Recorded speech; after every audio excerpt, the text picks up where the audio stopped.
The words cut through Coldwater Junction's frozen air like a whip crack.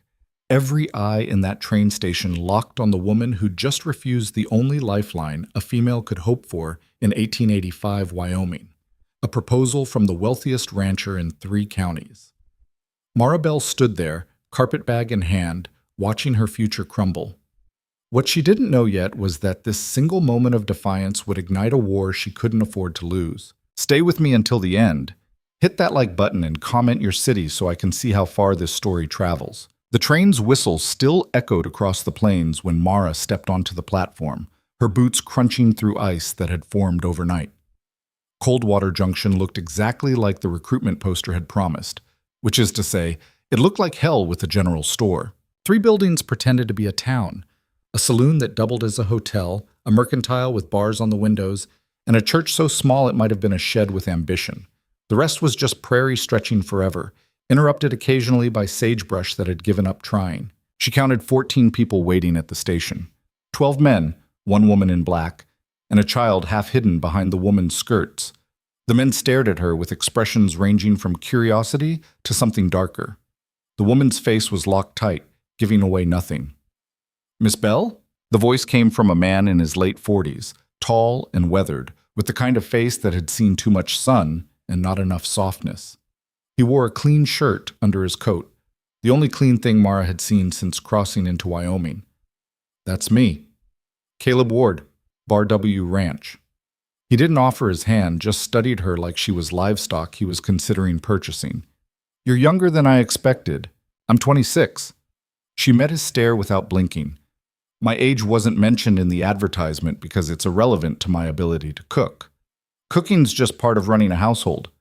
Your advertisement said you needed a cook. I'm a cook. If you needed something else, you should have been clearer in your posting." A few of the men shifted, and Mara caught whispers threading through the cold air. She couldn't make out words, but tone carried just fine. Caleb stepped closer, lowering his voice. "Miss Bell, I think we should discuss this arrangement more privately." "What's there to discuss?" "You need meals prepared for your ranch hands. I need employment.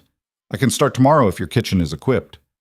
"That's—" He cleared his throat, glancing at the gathering crowd. "Perhaps we could speak at the hotel? I'd prefer to head straight to the ranch if it's all the same. I've been traveling for 3 days and I'd like to see where I'll be working." Caleb's jaw worked like he was chewing something tough. Behind him, one of the men, barrel-chested, with a beard that looked like it housed small animals, stepped forward. "Ward, you gonna let her talk to you like that?" "Stay out of this, Pike." Pike ignored him. "She don't even know how things work here yet, and she's already got a mouth on her." Mara turned her full attention to Pike. "I wasn't aware my mouth required your approval."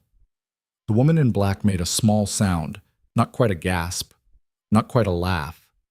Pike's face went red. "Listen here, girl. Miss Bell," Caleb interrupted, and there was steel in his voice now. "I think there's been a misunderstanding about the nature of this position." "The position of cook?" "The position of companion." The word hung in the air like smoke. Mara set her carpetbag down slowly, giving herself time to think. She'd known something felt wrong about the advertisement. A cook position in Wyoming territory that paid nearly double what she'd been making in Denver, room and board included, references not required. She'd told herself it was the remoteness that justified the wages. She'd been wrong. "Mr. Ward, when you advertised for a cook, did you actually need someone to prepare meals?" "Well, yes, but then that's what I'm here to do. If you were advertising for a wife, you should have said so clearly. I would have saved us both the trouble and the train fare." "Now hold on." Caleb raised his hands like he was calming a horse. "I'm not talking about anything improper. I'm talking about marriage. A proper arrangement, church wedding, the whole thing. I don't recall accepting a proposal." "You're here, aren't you?" "I'm here to cook." The crowd had grown. More people emerged from buildings, drawn by the commotion. Mara counted at least 20 now, and the whispers had gotten louder. She caught fragments. "Shameful. Alone with all those men.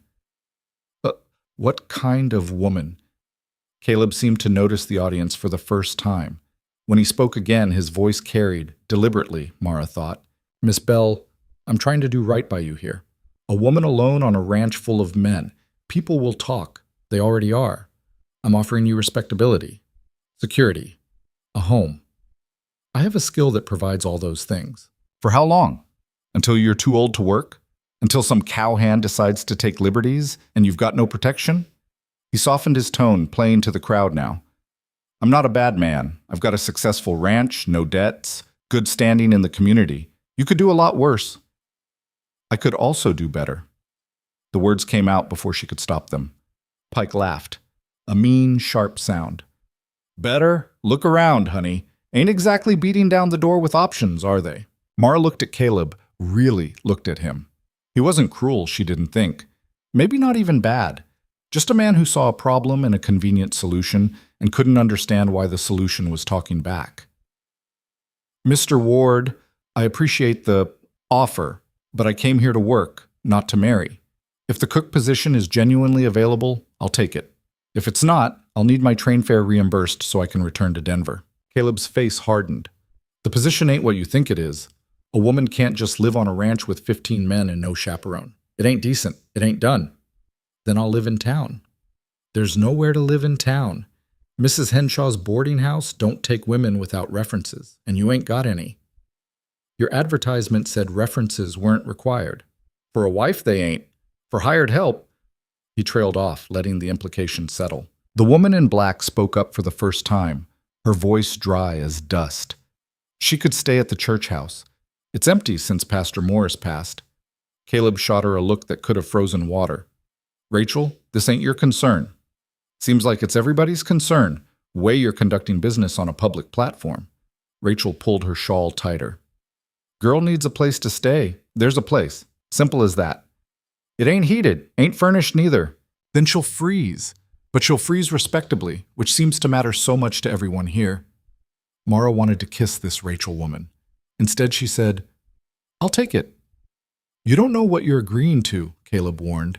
It's barely 4 walls and a roof. No stove, no bed, nothing. And the ranch is 5 miles out. You'll have to walk there and back every day in the dark. In winter. Alone. I've walked farther in worse conditions. For what? Wages you'll spend on firewood and food? You'll be working just to survive, and for what? For the satisfaction of not being owned. The words fell like stones into water. Silence rippled outward. Pike broke it with another laugh, nastier this time. This is what the world's coming to, women thinking they got choices. Caleb rubbed his face, suddenly looking every one of his 40-something years. Miss Bell, I ain't trying to own you. I'm trying to help you. But if you're set on doing this the hard way, I can't stop you. Wages are 50 cents a day, meals included. You cook breakfast, dinner, and supper for the hands. Kitchen's yours to manage. You want the job? It's yours. But don't come crying to me when you realize what you've taken on. I won't. We'll see. He turned to the crowd. Show's over. Y'all got business elsewhere. The crowd dispersed slowly, reluctantly, like they were leaving a good hanging. Rachel stayed put. I'm Rachel Ashford, she said, offering her hand. Mara shook it, surprised by the strength in the grip. That's my daughter Elsie. The child peered out from behind her mother's skirts, maybe 8 years old, with pale hair and eyes that took in everything. Mara Bell, thank you for speaking up. Don't thank me yet. That church house is rough. Rachel's expression softened slightly. But it's yours if you want it. No rent, such as it is. You'll need supplies, though. Bedding, lamp oil, firewood, and probably a rifle. A rifle? For the wolves, they come down from the mountains when it gets cold enough. Usually they stick to livestock, but a woman alone. She shrugged. Better to have it. Mara thought of her savings. $43, carefully hoarded from 2 years of cooking in Denver. She'd hoped to save most of it, build something resembling a future. Now it would go to survival basics. I'll manage. Rachel gave her a long look, then nodded. I expect you will. Come on, I'll show you the place. The church house sat behind the actual church, connected by a covered walkway that looked like it would collapse in a strong breeze. Rachel wasn't lying about the condition. 4 walls, a roof, 1 door, 2 windows with shutters but no glass. The floor was packed dirt. The only furniture was a broken chair missing 1 leg. Pastor Morris was an ascetic, Rachel explained. Believed comfort was a sin. He died last winter when the stovepipe came loose and filled the place with smoke. By the time anyone found him, he'd been gone 3 days. Comforting. Just telling you the history. There's a well out back, but it freezes sometimes. When it does, you'll have to melt snow. Outhouse is behind the church. You'll share it with anyone who comes to services, which is most people on Sunday. Mara set her carpet bag on the floor, raising a small cloud of dust. The space was maybe 12 feet by 12 feet, smaller than her room in Denver. Colder, too. She could already feel the wind coming through gaps in the walls. It's perfect. Rachel's mouth twitched. You're either brave or stupid, and I haven't figured out which yet. Can it be both? That earned an actual smile. I like you, Miss Bell. Against my better judgment, I like you. But you should know what you're walking into. This town, it's not kind to women who don't follow the rules. I noticed. You haven't noticed anything yet. Caleb Ward owns half the businesses in Coldwater Junction. His ranch employs most of the men. Cross him, and you cross everyone. She paused. He's not a bad man, like he said, but he's used to getting what he wants. And now you've embarrassed him in front of the whole town. I didn't mean to embarrass him. I just meant to work. Intention doesn't matter much out here. Results do. Rachel moved to the door. I'll send Elsie by tomorrow with some firewood. Get you started, at least. Mercantile's open till 6 if you need supplies tonight. Thank you. Really. Thank me by lasting longer than a week. I've got $10 bet that you will. After Rachel left, Mara stood in the center of her new home and took inventory. She had her carpet bag, which contained 2 changes of clothes, a hairbrush, a small sewing kit, a photograph of her mother, and a cookbook she'd inherited from her grandmother. She had $43. She had a job that paid 50 cents a day, $15 a month if she lasted, and she had an entire town that already hated her. The mercantile owner, a thin man with suspicious eyes and hands that shook slightly, charged her double what the goods should have cost. She knew it, and he knew she knew it. But what choice did she have? She bought a wool blanket, a tin cup and plate, lamp oil, matches, a small pot, coffee, cornmeal, and salt pork. The total came to $8. You'll need credit, the owner said, not unkindly. Most folks do out here. I can set up an account. No, thank you. I'll pay as I go. His eyebrows rose. Suit yourself. But winters are long. Money runs out faster than you'd think. She left with her purchases in a crate, struggling under the weight. The sun was setting, painting the prairie in shades of orange and red that would have been beautiful if they didn't signal incoming cold. She made 3 trips from the mercantile to the church house, and by the last one, her hands were numb despite her gloves. Night fell fast and complete. Mara had forgotten how dark it could get away from cities, how the blackness pressed in like something physical. She lit her lamp, precious oil, but necessary, and set about making her space livable. The broken chair became kindling. She stuffed rags into the worst gaps in the walls. She hung her blanket across one window to block the wind, sacrificing light for warmth. She made coffee and fried salt pork in her little pot, eating standing up because she had nowhere to sit. It wasn't until she'd finished eating and washed her dishes in freezing well water that the reality hit her. She was alone, completely alone, in a town that despised her, about to work for a man she'd humiliated, with no friends, no allies, and no safety net. One mistake, one injury, one stroke of bad luck, and she'd be done. Her hands started shaking, and for a moment she couldn't tell if it was from cold or fear. Then she thought about the alternative, marrying Caleb Ward, living in his house, cooking in his kitchen, sharing his bed, bearing his children if she was unlucky. Spending the rest of her life as an appendage to someone else's story, her own ambitions and dreams slowly crushed under the weight of duty and expectation. The shaking stopped. She spread her blanket on the dirt floor, blew out the lamp, and lay down in darkness so complete she couldn't see her own hand in front of her face. Cold seeped up through the ground and down through the gaps in the roof. Somewhere in the distance, a wolf howled. Mara closed her eyes and slept. She woke before dawn to the sound of wind rattling the shutters. Her breath fogged the air. Ice had formed on the inside of the walls during the night. It took her 20 minutes to get moving. Her muscles had locked up from the cold and the hard ground. She made coffee and forced herself to drink it despite her stomach's protests. Then she dressed in her sturdiest clothes, pinned her hair back tight, and started walking. 5 miles to the Bar W Ranch. In the dark. in January, in Wyoming. The road, if you could call two frozen ruts a road, ran straight west from town, following a creek bed that had frozen solid. Mara walked fast, trying to generate heat. The sun came up behind her, turning the ice-covered prairie into something that might have looked magical if she wasn't so focused on not freezing to death. She reached the ranch just after 6, judging by the light. It was bigger than she'd expected. A main house, a bunkhouse, a barn, several other outbuildings she couldn't identify.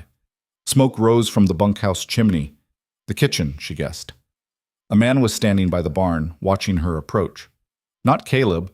This one was younger, maybe early 20s, with red hair and a face full of freckles that made him look even younger. "You're the cook?" "That's right." He looked her up and down, not bothering to hide his doubt. "Boss said you'd probably not show up." Boss was wrong. "Yeah, well, kitchen's through there." He pointed to a door on the side of the bunkhouse. "Hands eat at 6:30. You're late." "I would have been on time if someone had told me the actual start time instead of just morning. Figured you'd know to be here before the men needed feeding." "Figured wrong." She moved past him toward the kitchen. "I'll have something ready in 30 minutes. Men are particular about their breakfast. Then they'll enjoy having someone who knows what they're doing." The kitchen was exactly what she expected. A mess. Dirty dishes piled in a basin, grease coating every surface, food scraps on the floor attracting flies that shouldn't have survived the winter, but somehow had. A massive cast-iron stove dominated one wall, currently cold and caked with ash. Mara stood in the doorway for a moment, letting the scope of the disaster sink in. Then she rolled up her sleeves and got to work. First the stove. She cleared the ash, checked the flue, and got a fire going with wood from the box nearby. While it heated, she tackled the dishes, scraping off dried food and scrubbing until her hands ached. She found what passed for a pantry, a cupboard with a broken door stocked with basics. Flour, lard, dried beans, coffee, salt. Some questionable bacon. Eggs that might have been fresh last week. She made coffee first, strong enough to strip paint. Then biscuits from scratch, working the dough with quick, efficient movements her grandmother had taught her. While they baked, she fried the bacon despite its suspicious smell, checking each piece carefully. Most of it was fine, just old. The eggs she scrambled with some dried onions she found in the back of the cupboard. The men started filtering in at 6:30 exactly, tracking mud and snow across the floor she'd just swept. They stopped when they saw her, surprise evident on every face. "Morning," she said, not pausing in her work. "Coffee's ready, food's coming." They sat at a long table, 15 men, counting heads quickly. Young and old, clean and dirty, all of them staring at her like she was a two-headed calf. The red-haired man from earlier took a seat near the end. "Boys, this is... what's your name again?" "Miss Bell." "Miss Bell, she's the new cook. Be nice." "Where's Tommy?" one of them asked, older, with gray in his beard. "Tommy quit," Redhead said. "Went to California." "Figures. Can't keep a cook longer than a season out here." Mara started serving. Coffee first. They took it gratefully, wrapping cold hands around hot mugs. Then the food, piling plates high. She made sure everyone got equal portions, no favorites, no shortcuts. The first man to try the biscuits paused mid-bite. Then he took another bite. Then another. "These are good." "Thank you." Like actually good, not just good for ranch cooking. Good, good. Word spread down the table. The men dug in with the kind of focus usually reserved for fighting or gambling. Within 10 minutes, every plate was clean. Pike, the barrel-chested man from the train station, leaned back in his chair. "Well, I'll be damned. Girl can cook." "Woman," Mara corrected. "I'm a woman, not a girl." "Touchy, ain't she?" "Accurate," she replied. "There's more coffee if anyone wants it." They wanted it. They also wanted more biscuits, but she'd run out of flour. Mental note, order more supplies. She refilled mugs and cleared plates while they talked around her, slowly forgetting she was there. "Need to check the fence line in the north pasture. That roan mare's favoring her left front. Heard there's a storm coming in from the mountains." Ranch talk, work talk, the kind of conversation that happened when people were too tired to perform for strangers. Caleb arrived as she was washing the last of the dishes. He stood in the doorway, taking in the scene, the clean kitchen, the satisfied men, the cook who'd shown up despite everything. "Miss Bell?" "Mr. Ward." "You made it." "I said I would." He moved into the room, pouring himself coffee from the pot she'd left on the stove. And you'll make it back to town tonight? I will. Every day? Every day. Winter's just starting. We get snowed in sometimes for days. Then I'll sleep in the barn. His expression flickered. She couldn't read what it meant. You're determined to make this difficult. I'm determined to do my job. He drank his coffee in silence, watching her work. Finally, the men seemed pleased. They were hungry. I fed them, not complicated. Tommy never made biscuits like that. Tommy apparently never cleaned the kitchen either. A ghost of a smile crossed his face. No, he didn't. Complained about it constantly, but never actually did it. He set down his mug. You'll need more supplies. Make a list. I'll have someone take it to town. I can get my own supplies. On 50 cents a day? With winter prices? He shook his head. Kitchen supplies come out of ranch funds. That's standard. You want to make fancy biscuits? I'll pay for fancy flour. You want to poison my men with Tommy's leftover bacon? That's on you. It was the closest thing to kindness he'd offered. Mara nodded slowly. I'll make a list. Good. He headed for the door, then paused. For what it's worth, Miss Bell, I hope you last longer than a week. Be ashamed to waste biscuits like that on just one breakfast. After he left, Redhead, who she learned was named Jim, helped her carry water from the pump. Boss is right, you know, about the winter. It gets bad out here, real bad. I'll manage. You keep saying that. He set down the bucket, studying her. Why'd you come all the way to Wyoming for a cook job? Pretty woman like you could have found work anywhere. A job's a job. Nah, it ain't. This is the ass end of nowhere, and you knew that before you got on the train, so why here? Mara considered him. He seemed genuinely curious, not hostile. Same reason anyone goes anywhere. I needed a change. From what? From feeling like I was drowning on dry land. He blinked, then laughed. Well, that's honest, at least. Fair warning, though. You keep being this honest, you're going to make enemies. I already have enemies. Made them the minute I stepped off that train. True enough. He picked up his hat from where he'd left it on the counter. But for what it's worth, you got at least one friend now. Those biscuits earned you that much. Glad my biscuits meet with your approval. They do. And Jim's approval counts for something around here, being the foreman and all. You're the foreman?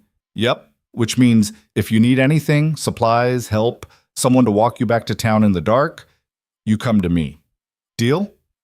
She should have said no, should have maintained her independence, proved she didn't need help from anyone. But something in Jim's face was open and uncomplicated, and Mara was tired of fighting. Deal. The walk back to town that afternoon was harder than the walk in. Her feet ached, her hands were raw from scrubbing, and the temperature had dropped enough that her breath crystallized the moment it left her lungs. By the time she reached the church house, she could barely feel her fingers. Rachel was waiting on the front step, Elsie beside her. They'd brought firewood and a pot of what smelled like stew. Thought you might be too tired to cook, Rachel said. You thought right. Mara fumbled with her key. She'd found it hanging inside the door that morning. Come in, if you can stand the cold. Cold don't bother us much anymore. Rachel set the pot on the floor since there was nowhere else to put it. How was your first day? I'm still employed, so better than expected.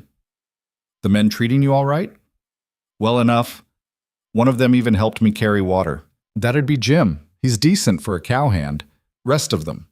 Well, you'll figure out who's who soon enough. Rachel watched Mara struggle to get her coat off. Her fingers weren't working right. Here, let me. She helped Mara out of the coat like she was a child, which should have been embarrassing but was mostly just relieving. Elsie, meanwhile, had started a fire in the little stove with practiced efficiency. She's good at that, Mara observed. She's had practice. Lost my husband 2 years back. Been just us since. Rachel ladled stew into Mara's tin cup. Eat. You look half dead. The stew was venison and potatoes, thick and hot and perfect. Mara ate standing up again, too tired to care about manners. I heard you made biscuits this morning, Rachel said casually. Whole town's talking about it. About biscuits? About how good they were. Jim told Mrs. Henshaw at the Mercantile. She told her sister. Her sister told everyone else. By noon, you were apparently the best cook in Wyoming. By mid-afternoon, you were probably a witch. Mara laughed. It came out more like a cough. I'm not sure which is worse. The witch thing, definitely. People here don't like what they can't explain, and a woman who makes better food than their mothers did counts as unexplainable. Rachel's expression turned serious. Be careful, Miss Bell. Admiration turns to resentment real quick out here, especially for women. You're already walking a thin line. Don't give them reasons to push you off it.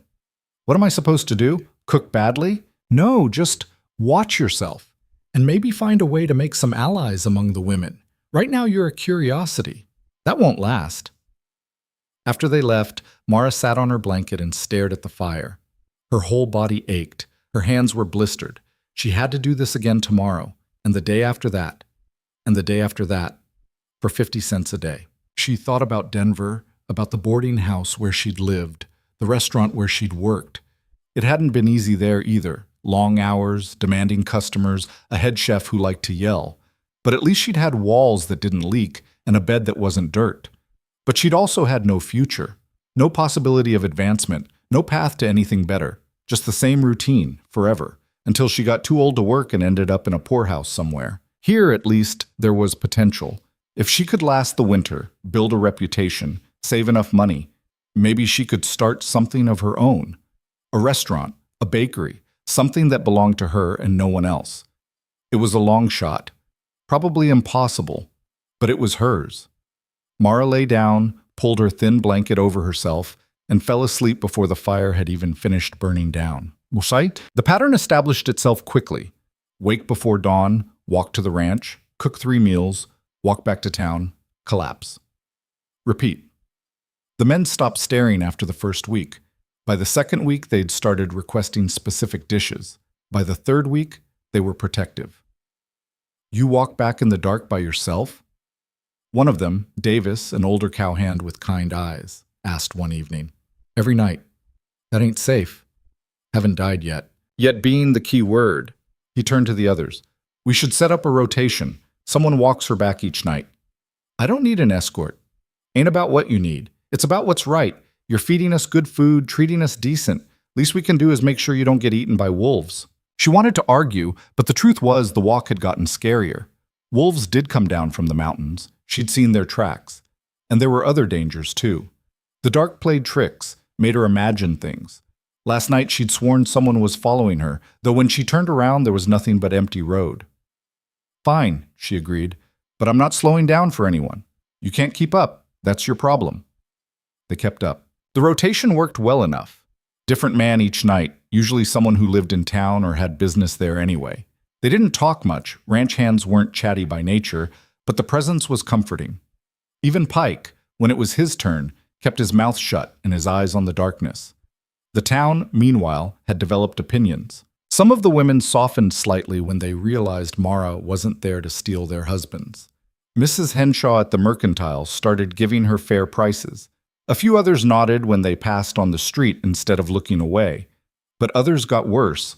A group of younger women, led by someone named Judith, who Mara learned was Caleb's sister, made it their mission to ensure everyone knew exactly what they thought of the loose woman living alone. I heard she's entertaining men at that church house, Judith announced loudly one Sunday after services, pitched so Mara would hear. Different one every night. They're walking me home from work, Mara said evenly, because it's dark and dangerous. So you say. But we all know what kind of woman lives with no chaperone and takes money from men. The kind who works for a living? The kind who should have taken my brother's offer when she had the chance. Now you're just embarrassing yourself. Mara bit back her first 3 responses and settled for, your brother's offer was marriage, not employment. I wanted employment. I have it. Everyone's happy. My brother is not happy. You humiliated him. I turned him down. There's a difference. Not out here, there isn't. Rachel appeared from nowhere, Elsie in tow. Judith, shouldn't you be helping with the church social? Last I checked, you were in charge of setting up tables. I'm having a conversation. You're starting gossip again. Rachel's voice was pleasant, but her eyes were hard. Come on, Miss Bell. I need help carrying something. She didn't, but Mara followed her anyway, grateful for the escape. Judith's always been like that, Rachel explained once they were out of earshot. Bitter about her own life, takes it out on anyone who seems to have choices she didn't get. Ignore her. Easy to say. Harder to do when she's poisoning the whole town against me.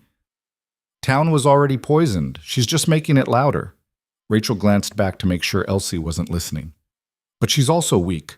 Bullies usually are. Stand firm long enough, she'll find someone else to torment. How long is long enough? Longer than you'd like. Shorter than forever. That night, walking back with Jim, Mara asked the question that had been bothering her. Why doesn't Caleb just fire me if I'm such an embarrassment? Jim laughed. You're kidding, right? No? Miss Bell, the men would riot. You've spoiled them rotten. Yesterday, Davis told me he'd quit if the boss let you go. Davis has worked here for 12 years. You think Caleb's going to choose his pride over half his workforce? I think his pride might demand it eventually. Maybe. But until then, you're safe. We all know it, including him. Why do you think he's been avoiding the kitchen? She'd noticed that, actually. Caleb rarely came by anymore, sent messages through Jim instead. She'd assumed he was just busy. He's embarrassed, Jim continued. You're doing exactly what you said you'd do, which means he was wrong about you. Men like Caleb hate being wrong. Men like Caleb or just men in general? Fair point. They walked in comfortable silence for a while. Then Jim said, Storm's coming. Big one. We can feel it in the air, see it in how the animals are acting. Probably hit in the next day or two. How big? Big enough that you might want to stay at the ranch instead of trying to walk back. We've got a spare room in the main house. Nothing fancy, but it's got a real bed and heat. I'll manage. You keep saying that, but one of these days you're going to be wrong. Maybe. But not today. The storm hit 2 days later. Mara woke that morning to silence so complete it felt wrong. No wind rattling the shutters, no distant animal sounds. Nothing. Just absolute quiet that pressed against her eardrums like water pressure. She sat up, her breath fogging in air so cold it hurt to breathe. The fire had died completely during the night. When she pushed open the door to check the weather, snow fell inward in a sheet already piled 3 feet high against the frame. Hell, she'd seen blizzards before, but nothing like this. The world beyond her doorway had disappeared into white. She couldn't see the church, couldn't see anything past 5 feet. The wind had started again too, a low howl that sounded almost alive.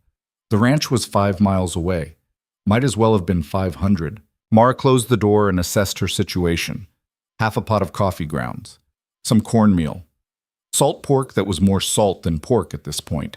Enough firewood for maybe 2 days if she was careful. No way to get more unless the storm broke. She could stay here, conserve resources, wait it out. The smart choice, the safe choice. But 15 men at the Bar W needed feeding, and she'd promised to show up every day. She'd made it this far by keeping her word when everyone expected her to break it. Mara dressed in every piece of clothing she owned, wrapped a scarf around her face until only her eyes showed, and stepped into the storm. The cold hit like a physical blow. Wind tore at her clothes, tried to push her backwards, filled her mouth and nose with ice crystals that made breathing painful. She could barely see her own feet. She made it maybe 100 yards before she knew it was suicide. The road had vanished under the snow. She had no landmarks, no way to navigate. One wrong turn and she'd be walking into empty prairie, would freeze to death before she realized her mistake. Mara turned back, fought her way to the church house, stumbled inside and slammed the door. Her hands were already numb. Ice had formed on her eyelashes. Stupid, she said out loud. Stupid, stupid, stupid. She built up the fire with shaking hands, held them close to the flames until feeling returned in painful pins and needles. Then she made coffee, weak to stretch the grounds, and sat wrapped in her blanket, listening to the storm rage outside. The men would understand. They'd been through Wyoming winters before, knew what a blizzard meant. Jim had even warned her. They wouldn't expect her to risk her life just to make breakfast. Except she'd built her entire presence here on exceeding expectations, on doing what others said couldn't be done. Missing one day wouldn't kill her reputation, but it would crack it. Would give Judith ammunition. Would let people say they'd been right about her all along. The storm lasted 3 days. 3 days of rationing food and firewood, of melting snow for water, of pacing the tiny room because sitting still meant thinking and thinking meant panic. 3 days of wondering if the men were managing, if they even cared that she wasn't there, if this whole stubborn endeavor had been pointless from the start. On the 4th day, the wind stopped. Mara opened her door to find a world transformed. Snow had drifted against buildings, some piles higher than her head. The main street was impassable except on foot, but the sky was clear, painfully blue, and the sun on all that white was almost blinding. She had maybe a cup of cornmeal left and no firewood at all. Time to face reality. The walk to the ranch took 4 hours. The snow was hip-deep in places, crusty enough in others that she could walk on top before suddenly breaking through. By the time the buildings came into view, her legs felt like they'd been beaten with clubs. The ranch looked wrong, too quiet. No smoke from the bunkhouse chimney, no signs of activity. For one horrible moment, Mara thought everyone was dead, frozen in their beds while she'd been safe in town. Then Jim emerged from the barn carrying rope. He saw her and stopped dead. "What the hell are you doing here?" "My job." "In this?" He gestured at the snow. "You walked through this?" "Obviously." "You're insane. We figured you'd stay in town till it cleared." "Are the men all right?" "More or less. Lost 2 horses in the barn collapse. Got one hand with a busted ankle from trying to clear snow off the roof. Could be worse." He studied her. "You look half frozen." "I'm half frozen. Where's the kitchen?" "Kitchen's fine, but there's no food. Tommy kept most of the stores in the root cellar, and the door's buried under about 6 feet of snow. We've been eating whatever didn't require cooking, jerky, hardtack, some canned beans." Mara felt something shift inside her chest.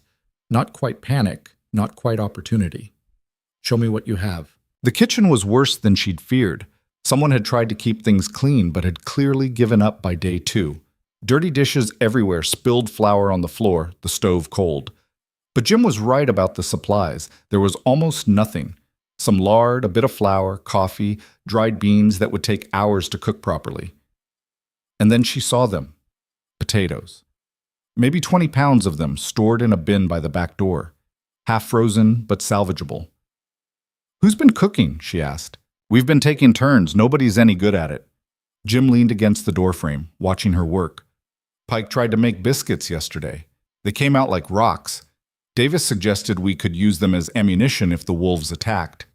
Despite everything, Mara smiled. She fired up the stove, filled a pot with snow to melt for water, started sorting through the potatoes. About half were frozen solid, useless. The rest were fine. "Round up the men," she said. "Tell them lunch is in 2 hours." "What are you going to make with potatoes and lard?" "You'll see." After Jim left, Mara let herself have one moment of pure doubt. 2 hours to feed 15 men with almost no ingredients, in a kitchen she'd barely had time to clean, after walking 4 hours through a blizzard. This was the kind of situation where failure wasn't just possible, it was expected. She got to work. The potatoes she peeled and diced, working fast despite her half-frozen fingers. The lard went into the biggest pot she could find. She found some wild onions someone had stored in a jar, probably meant to last all winter, but desperate times. Some dried sage that smelled like it had been there since territorial days. A precious bit of salt. What she made wasn't fancy. Couldn't be, with what she had. But it was hot, and it was filling, and when the men filed in at noon, the smell alone made 3 of them actually stop in their tracks. "That's potatoes?" Davis asked, staring at the pot. "Potatoes, lard, onions, and hope.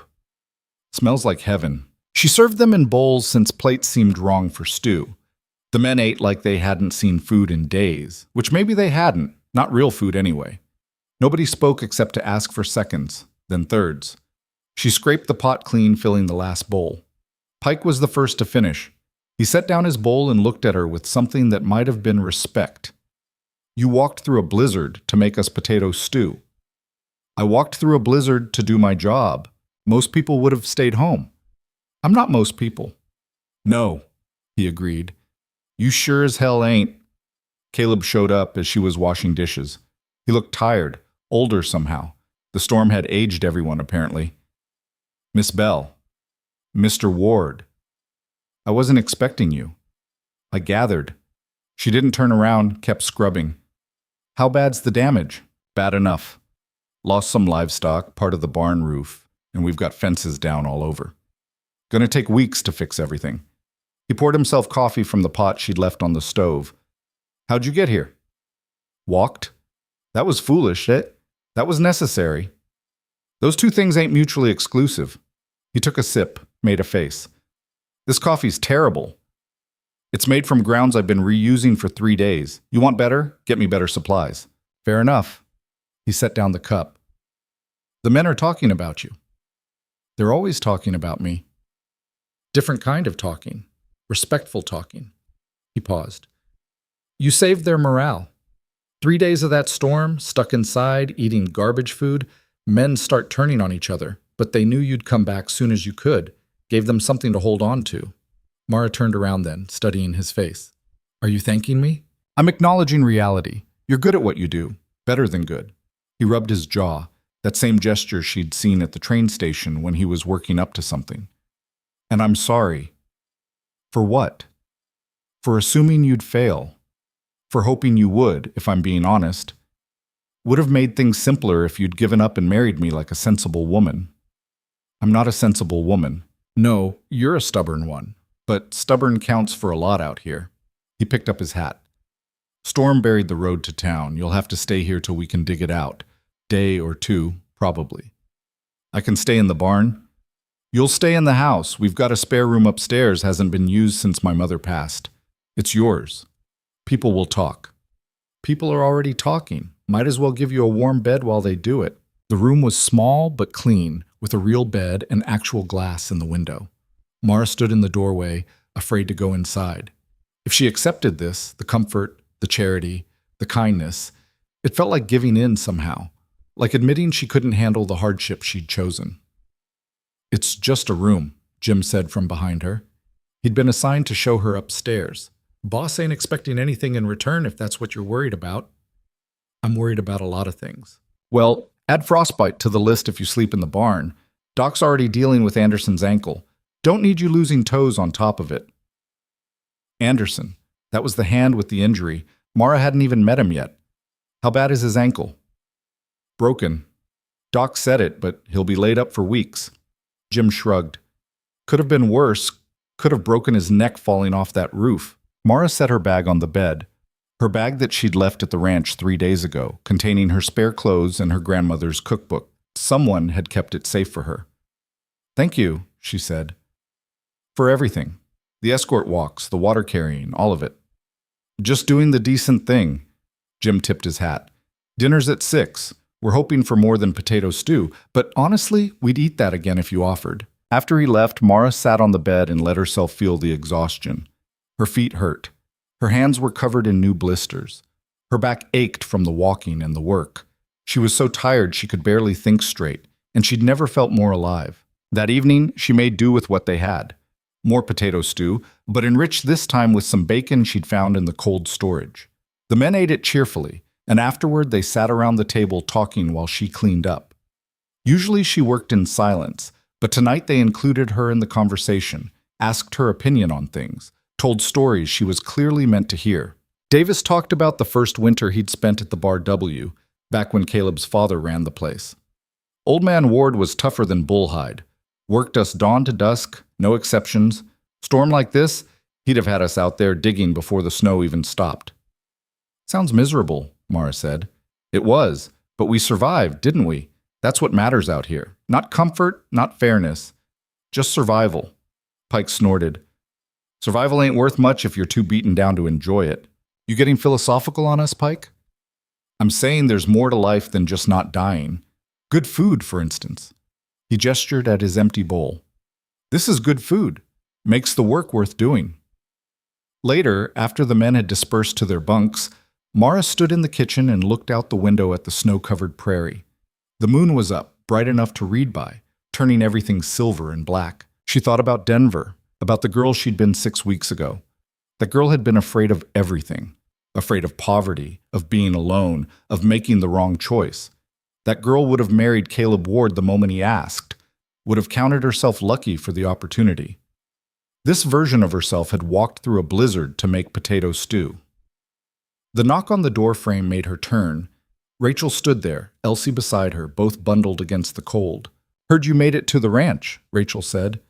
Wanted to check on you before we head back to town. How'd you get here? Borrowed the Henshaw's sleigh. Roads are clear enough for that, barely. She studied Mara's face. You look like hell. I feel like hell. Good. Means you're still human. Rachel glanced around the kitchen. This place looks different, cleaner. I had some time on my hands. You reorganized the entire kitchen during a blizzard while feeding 15 men with no supplies. When you say it like that, it sounds impressive. It is impressive. That's the problem. Rachel's expression was serious. Mara, can I call you Mara? Sure. Mara, you need to be careful. You're making the other women look bad. Not intentionally, I know, but the result's the same. Judith's been spreading stories all week about how you're probably dead in a snowbank, clearly not cut out for ranch life. Now you show up having walked through the storm like it was nothing, and you're cooking and cleaning and generally being competent. It makes her look like an idiot. That's her problem. No, it becomes your problem when she turns the whole town against you. Rachel lowered her voice. There's talk of a social next month. Spring dance, they call it, though it'll still be winter for weeks yet. Town tradition. Everyone comes, everyone participates. The women usually compete in cooking, show off their skills, win ribbons, that sort of thing. Sounds charming. It's a trap. They're going to invite you to compete, and when you do, they're going to make sure you fail. Public humiliation, Mara. They want to put you in your place. Let them try. That's not... Rachel stopped, took a breath. You're not hearing me. These women are vicious when they want to be. They'll sabotage your ingredients, start rumors, do whatever it takes to make you look foolish. And if you fight back, you're the villain. If you don't compete, you're a coward. Either way, you lose. Mara considered this. What do you suggest? Honestly, I think you should compete and lose gracefully. Give them their victory. It'll take the heat off you, let you go back to just doing your job. Lose on purpose. Is that so terrible? You'd still have your position here, still have your independence. You'd just be less threatening. And if I win? Rachel's laugh was bitter. If you win, you'd better watch your back for the rest of your life. These people don't forget perceived slights. After they left, Mara lay in her borrowed bed and stared at the ceiling. The room was warm, the bed was soft, and she should have been grateful. Instead, she felt trapped.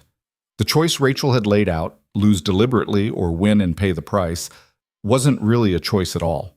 It was surrender dressed up in different clothes. She thought about her grandmother who'd taught her to cook, a hard woman, practical, not given to sentiment. But she'd said something once that stuck. Never apologize for being good at what you do. The world will try to make you smaller, don't help it. Mara closed her eyes and made her decision. The next morning, she was up before dawn, attacking the kitchen with new purpose.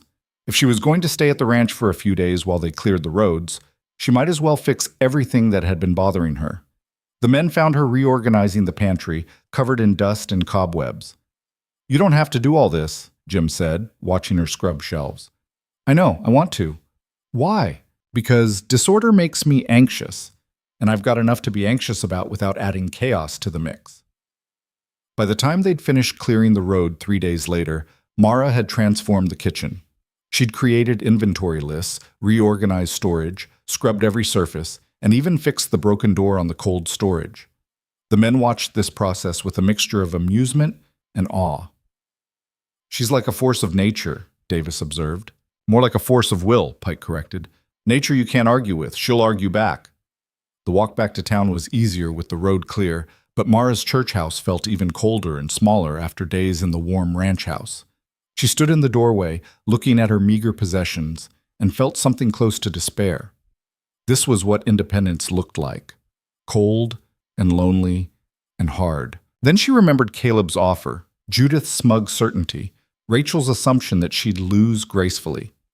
Remembered every man who'd doubted her, every woman who'd sneered at her choices. Mara built a fire, made weak coffee, and started planning. The competition was 6 weeks away.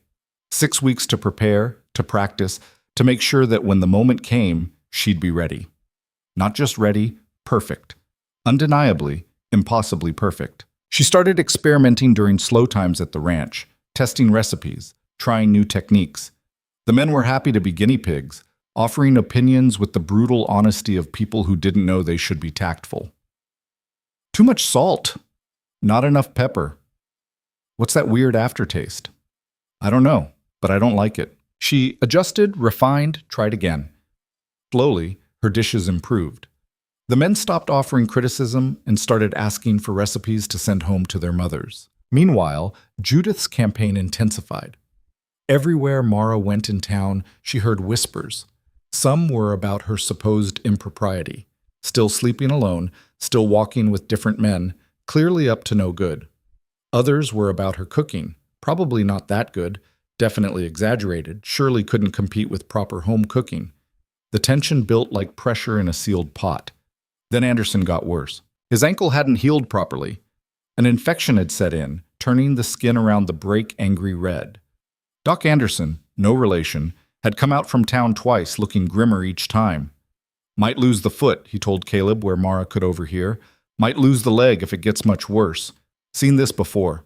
Once infection sets in like this, ain't much to be done. Mara found herself thinking about Anderson between tasks. She'd only met him briefly, a quiet man, younger than most, with a careful way of moving that suggested old injuries. He'd complimented her biscuits once, shyly, like he wasn't sure he was allowed to have opinions. The men were worried.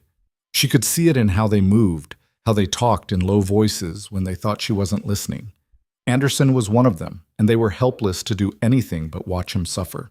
On the fourth day of his worsening condition, Mara made a decision that surprised even herself. She finished the dinner dishes, dried her hands, and went to find Caleb. He was in his office, working on accounts by lamplight. He looked up when she knocked, surprise evident on his face. She'd never sought him out before, always waited for him to come to her. "Miss Bell, something wrong?" "Anderson, I want to help." Doc's doing everything he can. Doc's one man with limited supplies and outdated training. I've seen infections like this before. My mother died from one after a cut went bad. I know what works and what doesn't. Caleb set down his pen. "You're a cook, not a doctor. I'm a woman who's kept people alive when doctors gave up. Let me try. And if you fail, then he dies, same as he will if I don't try. But at least we'll know we did everything possible." Something shifted in Caleb's expression. "You really believe you can help him?" "I believe doing nothing is the same as murder." He studied her for a long moment, then nodded. "All right, but you tell the men it's your idea, not mine. I won't have them blaming me if this goes wrong." Anderson's room was small and stank of sickness. He lay on his bunk, pale and sweating, his leg propped on pillows. The ankle looked even worse up close, swollen to twice its normal size, hot to the touch, with red streaks running up toward his knee. "Mr. Anderson," Mara said softly, "I'm going to try to help you. It's going to hurt." He managed a weak nod. "Can't hurt worse than this." "Don't be so sure." She sent Jim for supplies, clean cloths, boiling water, the strongest whiskey on the ranch. Then she rolled up her sleeves and got to work. What she did wasn't medical. It was practical knowledge passed down from women who'd had to deal with injuries far from doctors. She cleaned the wound with boiled water and whiskey, ignoring Anderson's muffled screams. She made a poultice from plants she'd found growing near the creek, plantain and yarrow, both good for drawing out infection. She wrapped everything carefully and told him to drink water, lots of it, even if he didn't want to. The men watched from the doorway, silent and tense. "Will it work?" Davis asked. "I don't know. But it's better than waiting for him to die." For 3 days, Mara divided her time between the kitchen and Anderson's bedside. She changed his dressings twice a day, made him drink water when he wanted to give up, talked to him about nothing in particular just to keep him conscious and fighting. On the 4th day, the swelling started to go down. On the 5th day, the red streaks faded. On the 6th day, Anderson sat up on his own and asked for food. The men erupted in celebration like they'd won a war. Davis actually hugged Mara, lifting her off her feet before remembering himself and setting her down with a mumbled apology. Pike clapped her on the shoulder hard enough to leave a bruise. Jim just smiled, but it was the kind of smile that meant more than words. Even Caleb emerged from his office, looking at Anderson with visible relief. "Miss Bell, I owe you." "You don't owe me anything. I did what needed doing." "Still, the men won't forget this. Hell, I won't forget this." But someone did forget, or rather, chose to remember it differently. By the time the story reached town, filtered through various retellings, Mara had somehow become both a miracle worker and a witch. She'd saved a man's life with mysterious potions. She'd used forbidden knowledge. She'd overstepped her place. Judith had a field day. "Playing doctor now?" she said loudly at the mercantile, making sure everyone heard. "Next she'll be delivering babies and performing surgery. Where does it end?" "It ends with a man keeping his leg," Mara replied evenly. "Or it ends with you killing someone with your amateur doctoring. You're a cook, Miss Bell. Maybe you should stick to what you know. Maybe you should stick to minding your own business." The mercantile went silent. Mrs. Henshaw's eyes went wide. Judith's face flushed dark red. "How dare you speak to me like that? How dare you criticize me for saving a man's life?" Mara stepped closer, tired of backing down, tired of being careful. "You've been spreading lies about me since the day I arrived. Fine. I can handle lies.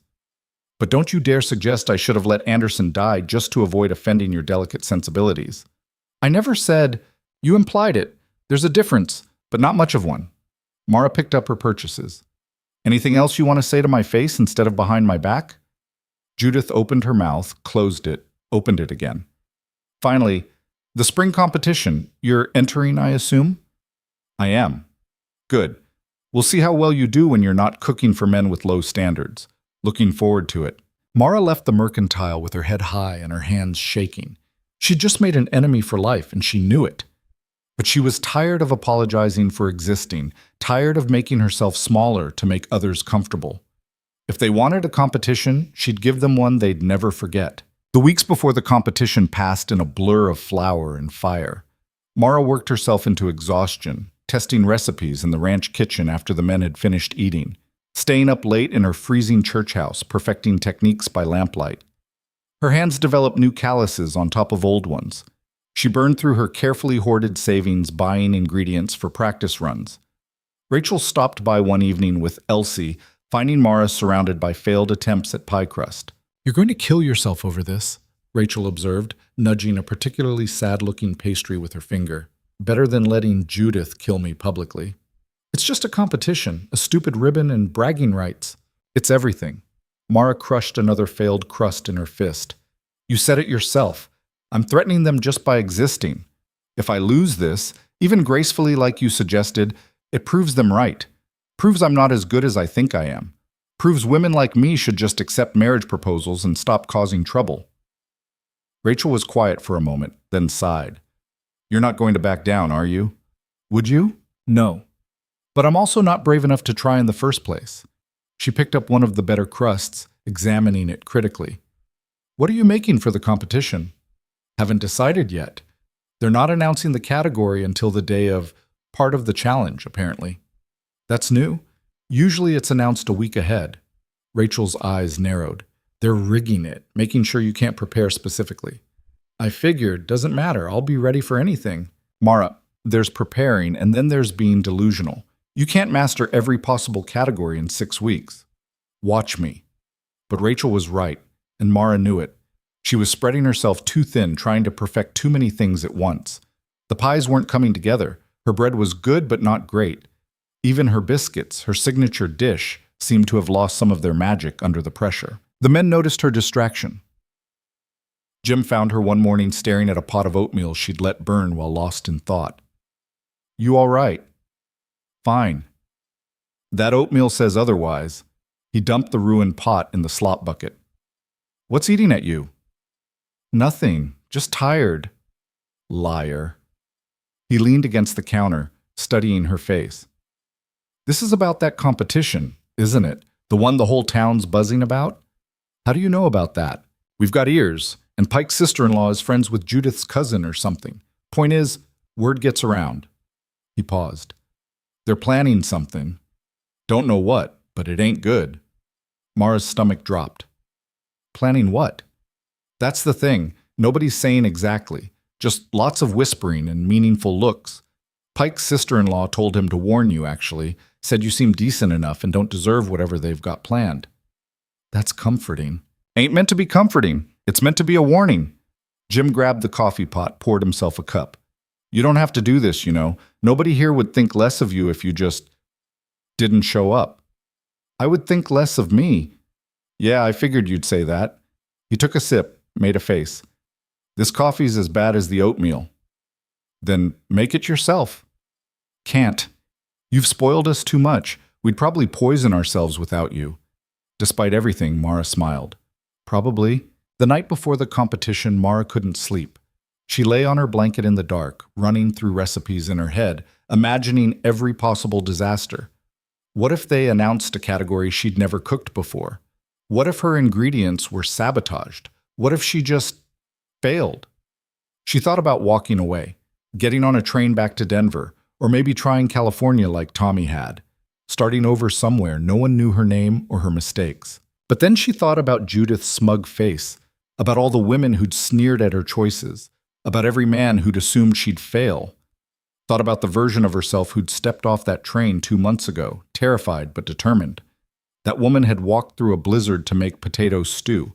She'd saved a man's life with nothing but practical knowledge and stubbornness. She'd built a place for herself in a world designed to exclude her. That woman didn't run. Mara got up, lit her lamp, and spent the rest of the night reviewing her grandmother's cookbook one more time. The competition was held in the church social hall, which had been decorated with bunting and flowers, like this was a celebration instead of a public execution. Every woman in Coldwater Junction had entered, plus a few from neighboring settlements. 23 competitors in total, all of them looking at Mara like she was a bug they wanted to step on. Judith was holding court near the judges' table, laughing too loudly at something one of them said. The judges were 3 men, the mayor, the doctor, and a rancher from the next county over who apparently had a reputation for discerning taste. None of them looked pleased to be there. Rachel found Mara near the supply table. "You look terrible." "Thanks, that's helpful." "I mean, you look like you didn't sleep. Did you sleep?" "Some." "Liar." Rachel glanced around, then lowered her voice. "I've been asking around. Near as I can tell, the category is going to be dessert. Probably pie, but could be cake." "How'd you find that out?" "I have my ways. Also, I may have accidentally overheard Judith talking to the mayor yesterday." Rachel's expression was serious. "Mara, she's very confident. Too confident. I think they've got something planned beyond just the category." "Like what?" "I don't know. But watch your ingredients. Don't use anything you didn't bring yourself or can't verify is safe." Before Mara could respond, the mayor called for attention. He was a round man with a mustache that looked like a caterpillar had died on his upper lip, and he clearly loved the sound of his own voice.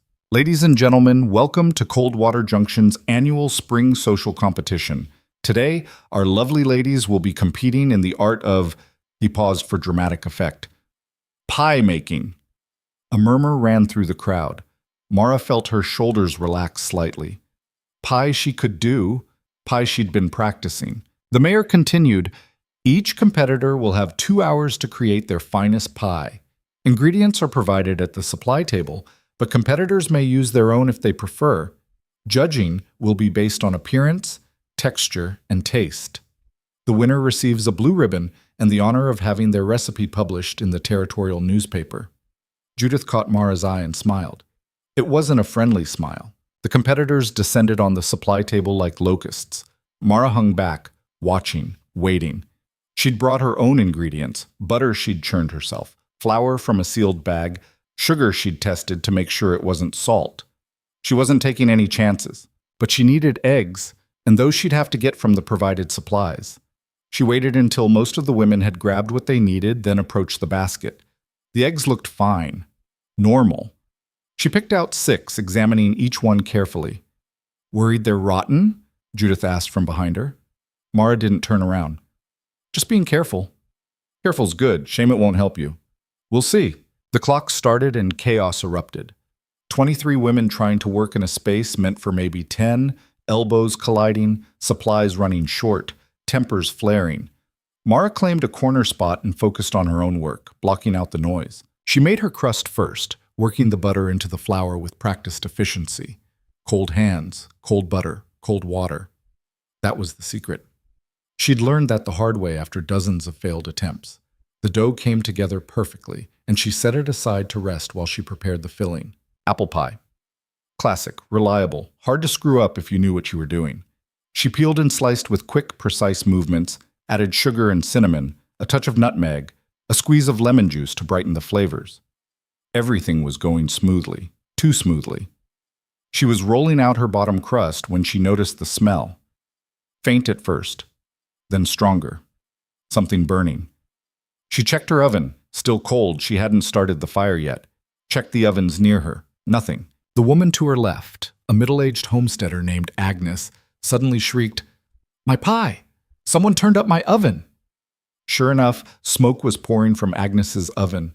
Her carefully prepared crust had burned to charcoal. She stared at the ruins, tears streaming down her face. "I didn't touch it," she kept saying. "I set it at the right temperature. I know I did." Mara glanced toward Judith, who was studiously focused on her own work, not even looking at Agnes's disaster. But there was a tightness around her mouth that looked like suppressed satisfaction. 10 minutes later, another woman's ingredients mysteriously disappeared while she was at the water pump. Then someone's bowl of filling dumped all over the floor. She swore she'd left it safely on the table. One woman's oven door wouldn't close properly, meaning her pie cooked unevenly. The sabotage was subtle enough that no single incident seemed deliberate, but the pattern was clear. And Mara noticed that none of Judith's friends were experiencing any problems at all. She kept working, hyper-aware now of everything around her. She didn't leave her station unattended. She checked her oven temperature twice. She tasted her filling to make sure it hadn't been tampered with. Her pie went into the oven with 30 minutes to spare. The crust was golden and perfectly crimped, the filling visible through artfully placed vents. It looked professional, maybe too professional. Mara sat back and watched the other competitors scramble to finish. Some were clearly struggling, their pies misshapen or underbaked. Others looked competent. Judith's in particular looked flawless, like something from a magazine illustration. With 15 minutes left, Mara checked her pie. Perfect golden brown, filling bubbling gently through the vents. She pulled it out to cool, setting it carefully on the rack provided. Then she made a mistake. She turned her back for 30 seconds to get a cup of water. When she turned around, Elsie was standing next to her pie, looking guilty and terrified. And there was a crack running through the crust that definitely hadn't been there before. "Elsie, what?" "I'm sorry." The girl's voice was barely a whisper. "They said if I didn't do it, they'd tell everyone my mama was improper with Mr. Davis, that she was the reason his wife left him. It's not true, but people would believe it anyway, and—" "Elsie." Mara knelt down, forcing herself to stay calm even though panic was screaming in her head. "What did you do?" "I pushed your pie. Just a little. Made a crack in it. I'm sorry, Miss Bell. I'm so sorry, but they said—" "Who said?" But Mara already knew. She looked up and found Judith watching, that same satisfied expression on her face. The crack wasn't huge, but it was visible. Obvious. In a competition judged partly on appearance, it might as well have been a crater. Mara looked at Elsie's terrified face, at Rachel, who'd just noticed what was happening and gone pale, at Judith's triumph, at her grandmother's cookbook sitting next to the ruined pie. She had 10 minutes left. 10 minutes to either give up or figure something out. Never apologize for being good at what you do. Mara stood up, brushed off her skirt, and got back to work. She couldn't fix the crack. The pie was too hot, the crust too set. But she could work with it. She grabbed a knife and carefully widened the crack into a deliberate vent pattern, scoring the crust around it to make it look intentional. It wasn't perfect, but it was better than leaving it as obvious damage. Then she noticed something. In her haste to sabotage Mara's pie, Judith had gotten sloppy with her own. There was a smudge of flour on the edge of her crust that she'd missed. Small, but visible if you were looking for it. Mara filed that information away and focused on making her disaster look like a design choice. When time was called, 23 pies sat cooling on the tables. Most looked decent. A few looked terrible. 3 looked perfect. Judith's, one from a woman Mara didn't know, and one from Mrs. Henshaw that was surprisingly good. And then there was Mara's, with its deliberately artistic crack pattern that screamed, "I fixed a mistake and hoped you wouldn't notice." The judges made their way down the line, examining each pie with theatrical seriousness. They cut slices, tasted, made notes. The room held its collective breath. When they reached Mara's pie, she saw the mayor's eyebrows rise at the crack pattern, saw the doctor's skeptical expression, saw the rancher pause, fork halfway to his mouth, then take a second bite, then a third. "Interesting design choice," the mayor said, his tone making it clear he didn't believe it was a choice. "Thank you." Mara kept her voice steady. "The crack is intentional. allows for better steam release, and creates an interesting visual element. The doctor snorted. Looks like it broke. Then I'd say your eyes are better than your medical skills, since Anderson still has his leg. The room went silent. The doctor's face turned red. That's uncalled for, he sputtered. Is it? You said his leg was lost. I saved it. Seems like my judgment might be worth something. The mayor cleared his throat. Perhaps we should focus on the pies, not past disagreements. They tasted. The rancher took his time, chewing slowly, clearly thinking. Finally, he said, "Best pie here." What? The doctor stared at him. It's cracked. It's delicious. Crust is perfect, flaky, not tough. Filling's balanced, not too sweet. Spices are subtle. This is professional level work. He looked at Mara with something like respect. Where'd you learn to cook like this? My grandmother, and 2 months of feeding 15 ranch hands who aren't shy about criticism. Well, it shows. He made a note on his paper. This one's got my vote. They moved on to Judith's pie. It looked flawless, like something from a professional bakery. The judges cut into it with what looked like relief. Finally, a pie without drama. Then they tasted it. The mayor made a face. The doctor took a second bite like he couldn't believe the first one. The rancher set down his fork. Too much salt, the rancher said flatly. Judith went pale. That's not possible. I measured exactly. Taste it yourself. She did, and her expression confirmed what they'd said. Someone had sabotaged her pie the same way she'd been sabotaging others all afternoon. Mara looked at Rachel, who was standing near the supply table with Elsie. Rachel met her eyes and gave the tiniest shrug, like to say I might have accidentally switched the sugar and salt containers when no one was looking. The judges finished their rounds and convened for a hushed conversation. The room buzzed with speculation. Mara stood by her cracked pie and tried to keep breathing normally.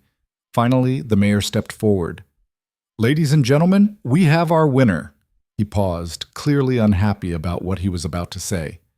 First place goes to Miss Mara Bell of the Bar W Ranch. The room erupted. Cheers from the ranch hands who'd come to watch, stunned silence from most of the women, and a strangled sound from Judith that might have been a scream if she'd had the breath for it. Mara accepted her blue ribbon with shaking hands, unable to quite process what had happened. She'd won. Despite the sabotage, despite everything, she'd actually won. Judith shoved her way through the crowd, her face twisted with rage. This is a farce. Her pie is cracked. Anyone can see it's damaged. It's also the best tasting pie here, the rancher said calmly. And that's what matters in a cooking competition. Taste. She cheated. She must have. Or that little brat. Judith spun toward Elsie, who shrank back behind her mother. She put her up to it, got the child to sabotage my ingredients. I did no such thing, Mara said quietly. And if your pie is oversalted, maybe you should be more careful about measuring your ingredients. You're a liar and a cheat and a... Careful. Jim's voice cut through Judith's tirade. He'd moved to stand next to Mara, and Pike and Davis flanked him. You're about to say something you can't take back. Judith looked at the 3 ranch hands, at the crowd watching, at her own ruined pie sitting on the table like evidence of her failure. Her mouth opened and closed, but no words came out. Finally, she turned and stormed out of the hall, her friends trailing behind her like ducklings. The mayor cleared his throat awkwardly. Well, congratulations again, Miss Bell. Your recipe will be published as promised. Thank you. After the crowd dispersed, Mara found herself standing alone with her ribbon and her cracked pie. She should have felt triumphant. Instead, she felt exhausted and vaguely sick. Rachel approached cautiously. You all right? I don't know. Am I? You just beat the entire town at their own game. I'd say you're more than all right. Rachel paused. For what it's worth, I'm sorry about Elsie. She's a good kid, but she's 9 and scared, and they threatened... I know, she told me. Mara looked at the girl, who was hovering near the door, looking miserable. Elsie, come here. The girl approached like she was walking to her own execution. I'm sorry, Miss Bell. I'm so sorry. I know it was wrong, but they said... I know what they said, and I know you did what you thought you had to do. Mara knelt down to Elsie's level. But you need to understand something. When someone asks you to hurt a person who's been kind to you, the answer is always no, no matter what they threaten. Because once you betray someone, you can't take it back. Understand? Elsie nodded, tears streaming down her face. I understand. I'm sorry. I know you are. And I forgive you. Mara pulled the girl into a hug, felt her sob against her shoulder. But don't do it again. I won't, I promise. After they left, Jim helped Mara pack up her supplies. Hell of a day. That's one way to put it.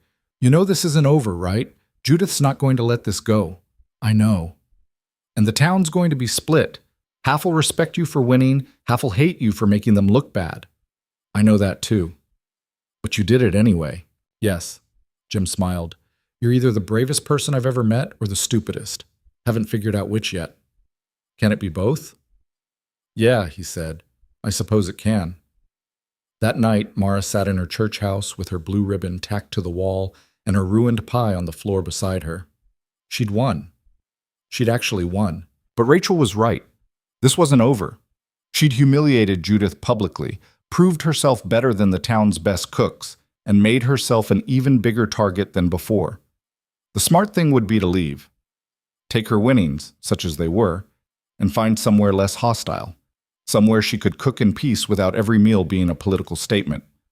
But Mara was tired of running, tired of making herself smaller, tired of apologizing for being competent. She thought about Anderson, walking again because she'd refused to let him die. About the men at the Bar W who'd gone from skeptical to protective. About Elsie, learning that betrayal had consequences, but also that forgiveness was possible. She thought about the girl who'd stepped off the train 2 months ago, terrified and desperate, and determined to prove she was worth something. That girl had won. Mara lay down on her blanket, stared at the ribbon on the wall, and let herself smile. Tomorrow would bring new problems. Tomorrow, Judith would start planning her revenge. Tomorrow, the town would find new reasons to hate her. But tonight, Mara had won, and that was enough. She fell asleep with flour still dusting her hands and the taste of victory, sweet and hard-earned and entirely her own, lingering on her tongue. The victory lasted exactly 3 days before it started costing her. First came the cold shoulders. Women who'd been neutral before now crossed the street to avoid her.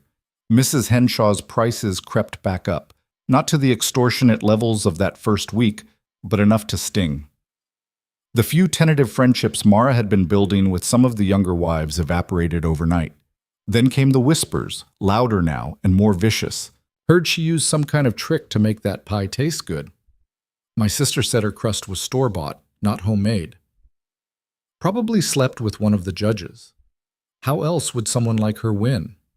Mara heard them all and kept walking, kept working, kept showing up at the ranch before dawn like nothing had changed. But something had changed.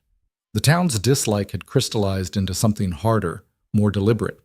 They'd tried to put her in her place and failed. Now they wanted blood. The article in the territorial newspaper came out a week after the competition. Mara's apple pie recipe, printed for all of Wyoming to see, complete with a small notice that she worked as head cook at the Bar W ranch and was available for catering inquiries. She hadn't asked them to add that last part. Didn't even know who'd suggested it until Caleb showed up in the kitchen that afternoon with the newspaper in his hand. You see this? He asked, holding up the page. The recipe? Yes, the catering part. That was Jim's idea. Figured if people are going to talk about you anyway, might as well give them something useful to say. Mara stared at him. You're all right with that? Me taking outside work? Long as it doesn't interfere with feeding my men, I don't care what you do with your time. He set the paper on the counter. Besides, you're good at what you do. Be ashamed to waste that talent on just us. The town's not going to hire me for catering. They hate me. The town, maybe. But there's ranches all around here, settlements, mining camps, people who don't give a damn about Coldwater Junction's gossip. He poured himself coffee. You saved Anderson's leg. Word got around about that too. There's folks who'd pay good money for someone with your skills, cooking and otherwise. I'm not a doctor. No, but you're practical and you don't panic. Out here, that's worth more than a fancy degree. He took a sip, made his usual face at the taste. You still making this coffee too strong on purpose? Yes. Figured. He headed for the door, then paused. Storm's coming again. Not as bad as the last one, but bad enough. You might want to stay at the ranch for a few days. People will talk. People are already talking. At least here you'll be warm while they do it. The storm hit that night, and Caleb was right. It wasn't as bad as the blizzard that had nearly killed her. But it was bad enough that the road to town became impassable again, and Mara found herself back in the spare room of the main house, listening to wind howl against the walls. She used the time to think, to plan. The catering idea had merit, even if she'd never considered it before. The ranch paid 50 cents a day, $15 a month. Barely enough to survive on, even with meals included. But if she could take on outside work, charge real prices instead of wages, she might actually be able to save money. Build something. The idea took root and grew. When the storm cleared 3 days later, Mara walked back to town with a notebook full of calculations and a plan that was probably crazy, but felt right anyway. She needed startup capital, needed supplies, needed a way to reach potential customers beyond Coldwater Junction. What she needed, she realized, was help. Rachel found her at the Mercantile, pricing flour in bulk. "You're up to something." "What makes you say that?" "You've got that look, the same one you had before the competition." Rachel glanced around to make sure they were alone. "What are you planning?" "A business." "A business?" "Catering, special events, ranch gatherings, maybe even regular meal delivery to the mining camps. There's no good food between here and Silver Creek, and those miners have money to spend." Rachel stared at her. "You're serious?" "Completely." "Mara, you can barely afford firewood. How are you going to start a business?" "I'll figure it out. I always do." "That's not a plan. That's optimism. And optimism doesn't pay for supplies or transportation or any of the 1,000 other things you'd need." Rachel lowered her voice. "Besides, who's going to hire you? The town wants you gone. Judith's been spreading rumors that you poisoned your competitors to win that ribbon." "I know, but the town isn't my only option. There's ranches, camps, settlements, people who need good food and don't care about local politics." "And how do you reach them? You going to walk to every ranch in Wyoming with samples?" Mara hadn't thought that far ahead, but now that Rachel mentioned it, why not? She'd walked 5 miles each way in a blizzard. A few ranch visits seemed manageable by comparison. "If I have to, yes." Rachel laughed, but it sounded more like despair than amusement. "You're going to get yourself killed. Or worse, you're going to succeed and make every woman in this territory look like a lazy coward." "I'm not trying to make anyone look bad. I'm just trying to survive." "You stopped just surviving the day you won that competition. Now you're trying to thrive, and that's dangerous." Rachel grabbed a bag of flour, set it on the counter with more force than necessary. "But I'll help you anyway, because someone needs to, and apparently I'm the only one stupid enough to try." "I can't pay you." "I don't want your money. I want a cut of the profits when this insane plan somehow works." She counted out coins for the flour. "We start small. One event, something manageable. Prove you can do it, build from there." "What kind of event?" "The Miller Ranch is hosting a cattle auction next month. Usually brings in 50, 60 people. They'll need food, and last year they hired someone from Silver Creek who charged them double what the food was worth and still served garbage." "How do you know this?" "My late husband used to work for Miller. I still know people out there." Rachel picked up her purchase. "I can get you a meeting. After that, it's up to you." The Miller Ranch was 12 miles southeast of Coldwater Junction, across terrain that was either frozen mud or actual ice, depending on the time of day. Mara made the trip on foot because she couldn't afford a horse and was too proud to ask for a ride. By the time she arrived, her feet were numb, and her fingers had lost most of their dexterity. The ranch foreman, a grizzled man named Cooper who looked like he'd been carved from granite, met her at the main house with obvious skepticism. "You're the cook Rachel wrote about?" "Yes, sir." "You look about 12 years old." "I'm 26, and I can cook for 60 people without breaking a sweat." He snorted. "We'll see about that. Come on inside before you freeze to death on my porch." The house was warm and cluttered, clearly lived in by men who cared more about function than appearance. Cooper led her to a kitchen that was somehow worse than the Bar W's had been. No organization, supplies scattered everywhere, a stove that looked like it might explode if you looked at it wrong.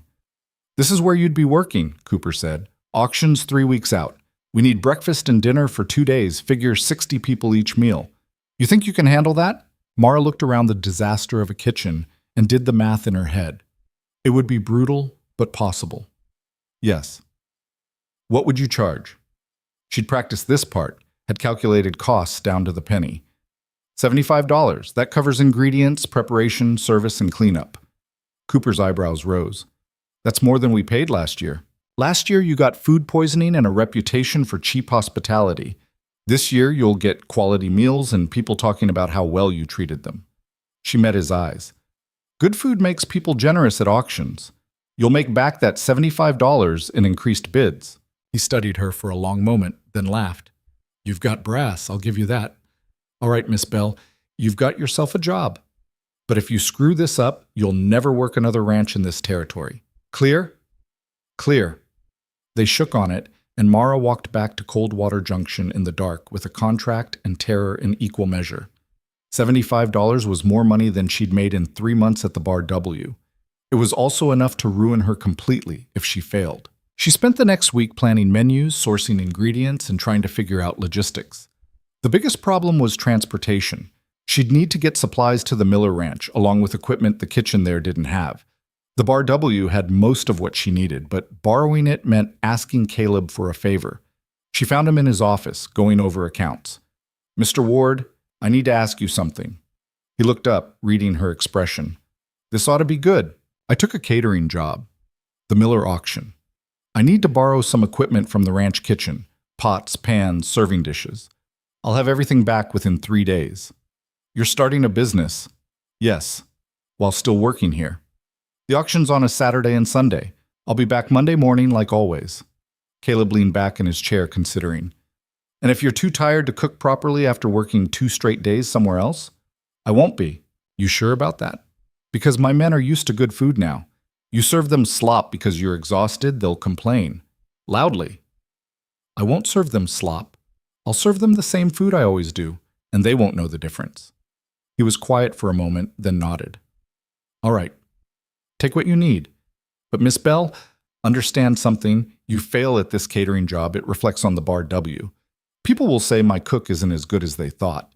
That affects my reputation. I won't fail. You keep saying that. One of these days you're going to be wrong. Maybe, but not today. He almost smiled. No, not today. The men were less diplomatic when they found out. You're working another job? Pike asked, genuinely baffled. Why? We not paying you enough? You're paying me exactly what we agreed on. This is extra. But you'll be dead on your feet. Nobody can work that hard without collapsing. Then I'll be the first person to prove you wrong. Davis shook his head. You're going to kill yourself over pride. Better than dying poor. Jim helped her load the borrowed equipment into a wagon he'd convinced Caleb to loan her. You know what you're doing? Not even a little bit. Good. At least you're honest about it. He secured the last pot. Want some advice? Always. Don't try to do everything yourself. You'll need help with cooking, serving, cleanup, hire people. I can't afford to hire people. Then find people willing to work for food and experience. There's plenty of folks in town who jump at the chance to learn from someone who won the blue ribbon. It was a good idea, but Mara couldn't imagine who in Coldwater Junction would want to help her. Everyone either hated her or was too scared of Judith to risk association. Except Rachel. Absolutely not, Rachel said when Mara asked. I have Elsie to think about. I can't just abandon her for a weekend to help you with some crazy scheme. Bring her with you. She can help too, and I'll pay you. With what money? You don't get paid until after the job. I'll pay you in food, enough to last a month. Good food, not the scraps you're making do with now. Rachel's resistance wavered. Mara had noticed the way she and Elsie had been eating lately. Thin soups, stale bread, meat only on Sundays if they were lucky. Whatever Rachel's late husband had left them wasn't much. One weekend, Rachel finally said. But if Elsie gets hurt or traumatized or turned into a social pariah by association with you, I'm holding you personally responsible. Deal. They made the trip to Miller Ranch 3 days before the auction. Mara drove the wagon with Rachel beside her and Elsie in the back, and for the first time in months, she didn't feel alone. Rachel told stories about her childhood, Elsie asked endless questions about cooking, and Mara found herself laughing more than she had since arriving in Wyoming. The work itself was punishing. Cooper had understated the kitchen's problems. The stove did nearly explode twice. The pump froze overnight, and they had to melt snow for water. One of the tables collapsed under the weight of supplies, and they had to improvise with boards and sawhorses. But slowly, Methodically, they turned chaos into order. Mara organized the space like she'd done at the Bar W. Rachel handled prep work with surprising skill, and Elsie proved surprisingly useful at tasks like peeling potatoes and fetching supplies. The first breakfast was make or break. 60 men, many of them important buyers and sellers, all expecting a meal worth the premium Cooper had paid. Mara woke at 3 in the morning and worked straight through till serving time at 7. She made everything from scratch. Biscuits, of course biscuits, but also bacon, eggs, hash browns, gravy, and coffee, strong enough to wake the dead. Simple food, but executed perfectly and served hot. The men ate like they'd been starved. Plates emptied, seconds were requested, thirds appeared. One buyer from Cheyenne pulled Cooper aside and asked who the cook was because he wanted to hire her for his daughter's wedding. By dinner that evening, word had spread. The food at the Miller auction was exceptional. People who'd planned to leave early stayed just to see what would be served. Mara made roast beef with potatoes and carrots, fresh bread, apple cobbler for dessert. She worked until her hands cramped and her feet screamed, and it was the most alive she'd felt since the competition. On the second day, disaster struck. The stove, pushed beyond its limits, finally gave up. The firebox cracked, smoke poured into the kitchen, and suddenly Mara had no way to cook breakfast for 60 increasingly hungry men. She stood there for exactly 5 seconds, letting panic wash over her. Then she got to work. "Rachel, we're cooking outside. Elsie, find me every piece of firewood on this ranch. Cooper!" The foreman appeared in the doorway. "What's wrong?" "Stove's dead. I need your best men to build me a cook fire, big enough for multiple pots. You've got 20 minutes. To his credit, Cooper didn't argue. He rounded up 4 ranch hands and they built a fire setup that looked like something from a military camp. Mara moved her operation outside, adjusting recipes on the fly to account for open flame cooking. The breakfast wasn't as refined as the previous days, but it was hot and filling and served on time. The men didn't seem to notice or care that it was cooked over a campfire instead of a stove. If anything, they seemed impressed by the improvisation. That afternoon, after the auction concluded successfully and she'd been paid in full, Cooper pulled her aside. "That was the damnedest thing I've ever seen. Stove dies, and you just keep going." Stopping wasn't an option. Most people would have given up, told me it was impossible, and asked for their money anyway. I'm not most people. "No, you sure as hell aren't." He counted out $75 in bills and coins, pressed it into her hand. "You've got 5 more jobs lined up already. Word travels fast when the food's this good." Mara stared at the money. More than she'd made in 3 months of daily labor. More than she'd ever held at once in her life. 5 jobs? Yep, 2 weddings, a ranch anniversary party, and 2 more auctions. All of them want you specifically. He grinned. "You just became the most sought-after cook in Wyoming, Miss Bell. What are you going to do about it?" The ride back to Coldwater Junction was quiet. Rachel and Elsie slept in the back of the wagon, exhausted but smiling. Mara drove with $75 in her pocket and 5 future contracts folded in her coat. She thought about the girl who'd stepped off the train 4 months ago with $43 and no prospects. Thought about every humiliation, every cold night, every moment she'd wanted to give up and get on a train heading anywhere else. She thought about Judith's face when news of this success reached town. The smile that crossed Mara's face was probably not kind, but she didn't care. She'd won the competition, survived the winter, started a business, and proved, to herself more than anyone, that she didn't need rescue. She needed opportunity. And now she had it. Coldwater Junction appeared on the horizon as the sun set, the church steeple barely visible against the darkening sky. Somewhere in that town, Judith was probably planning her next attack. Somewhere, people were whispering new rumors. Somewhere, someone was deciding Mara didn't belong. Let them. She belonged to herself now, and that was enough. The church house felt different when she returned to it that night. Still cold, still sparse, but not quite as oppressive. She built a fire, made coffee with beans she could actually afford to replace, and counted her money 3 times to make sure it was real. $75. She set aside $40 for supplies for the next jobs. Put $20 in her savings, kept $15 for immediate needs, real firewood, better food, maybe even a second blanket. She was sitting there, planning her future with a precision she'd never been able to afford before, when someone knocked on her door. It was Jim, looking uncomfortable. "Miss Bell?" Got a message for you. From who? Caleb. He wants to see you at the ranch tomorrow, says it's important. Did he say what about? No, but he looked serious, not mad, just serious. Mara's stomach tightened. Had she done something wrong? Broken some unspoken rule by succeeding too publicly? Tell him I'll be there. After Jim left, she sat by the fire and tried not to catastrophize. But experience had taught her that when powerful men wanted to talk to her, it rarely ended well. She barely slept and was at the ranch before dawn as usual. Cooked breakfast, served the men, cleaned up. Normal routine, except nothing felt normal. She kept waiting for Caleb to appear and deliver whatever news Jim had been too uncomfortable to share. He finally showed up after the men had dispersed to their work. Stood in the kitchen doorway with his hat in his hands, which was never a good sign. Miss Bell? Thanks for coming in early. I'm always here early. Right, of course. He seemed to be working up to something. I heard about the Miller job. 5 new contracts. That's impressive. Thank you. Must be keeping you pretty busy, all that planning on top of your work here. I manage. I'm sure you do. Thing is, he trailed off, clearly uncomfortable. Those jobs are going to take more and more of your time. Eventually, you're going to have to choose between working here and running your own business. Mara's heart sank. This was it.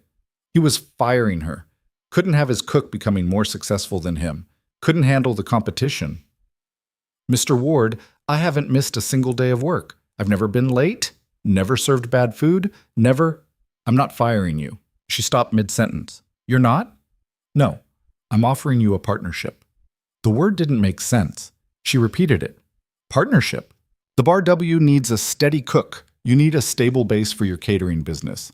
I'm proposing we formalize the arrangement. You continue cooking for my men, but you're not an employee anymore.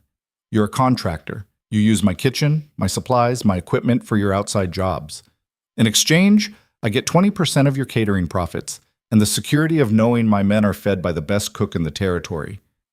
Mara stared at him, trying to find the trap. There had to be a trap. Why would you do this? Because I'm a businessman, not an idiot. You're going to succeed with or without my help. This way, we both profit. He met her eyes. And because you've earned it. You walked through a blizzard, saved a man's life, won a rigged competition, and just pulled off a major catering job while most people said you'd fail. I'd be a fool not to invest in that kind of determination. 20% seems high. You're using my kitchen, my equipment, my ranch's reputation as a base. 20% is fair. He was right, and they both knew it. Having access to a fully equipped kitchen would save her hundreds in setup costs. Using the Bar W's name would lend her credibility with potential clients. And 20% of something was better than 100% of nothing. 15%, she countered. 18. 16. 17, and I'll help you with transportation and introductions to other ranchers in the territory. She considered it. 17% was reasonable, and the added support was worth more than the extra percentage point. Deal. They shook on it, and Mara felt the world shift again. 2 hours ago, she'd been an employee. Now she was a business owner with a partnership and a future that extended beyond mere survival.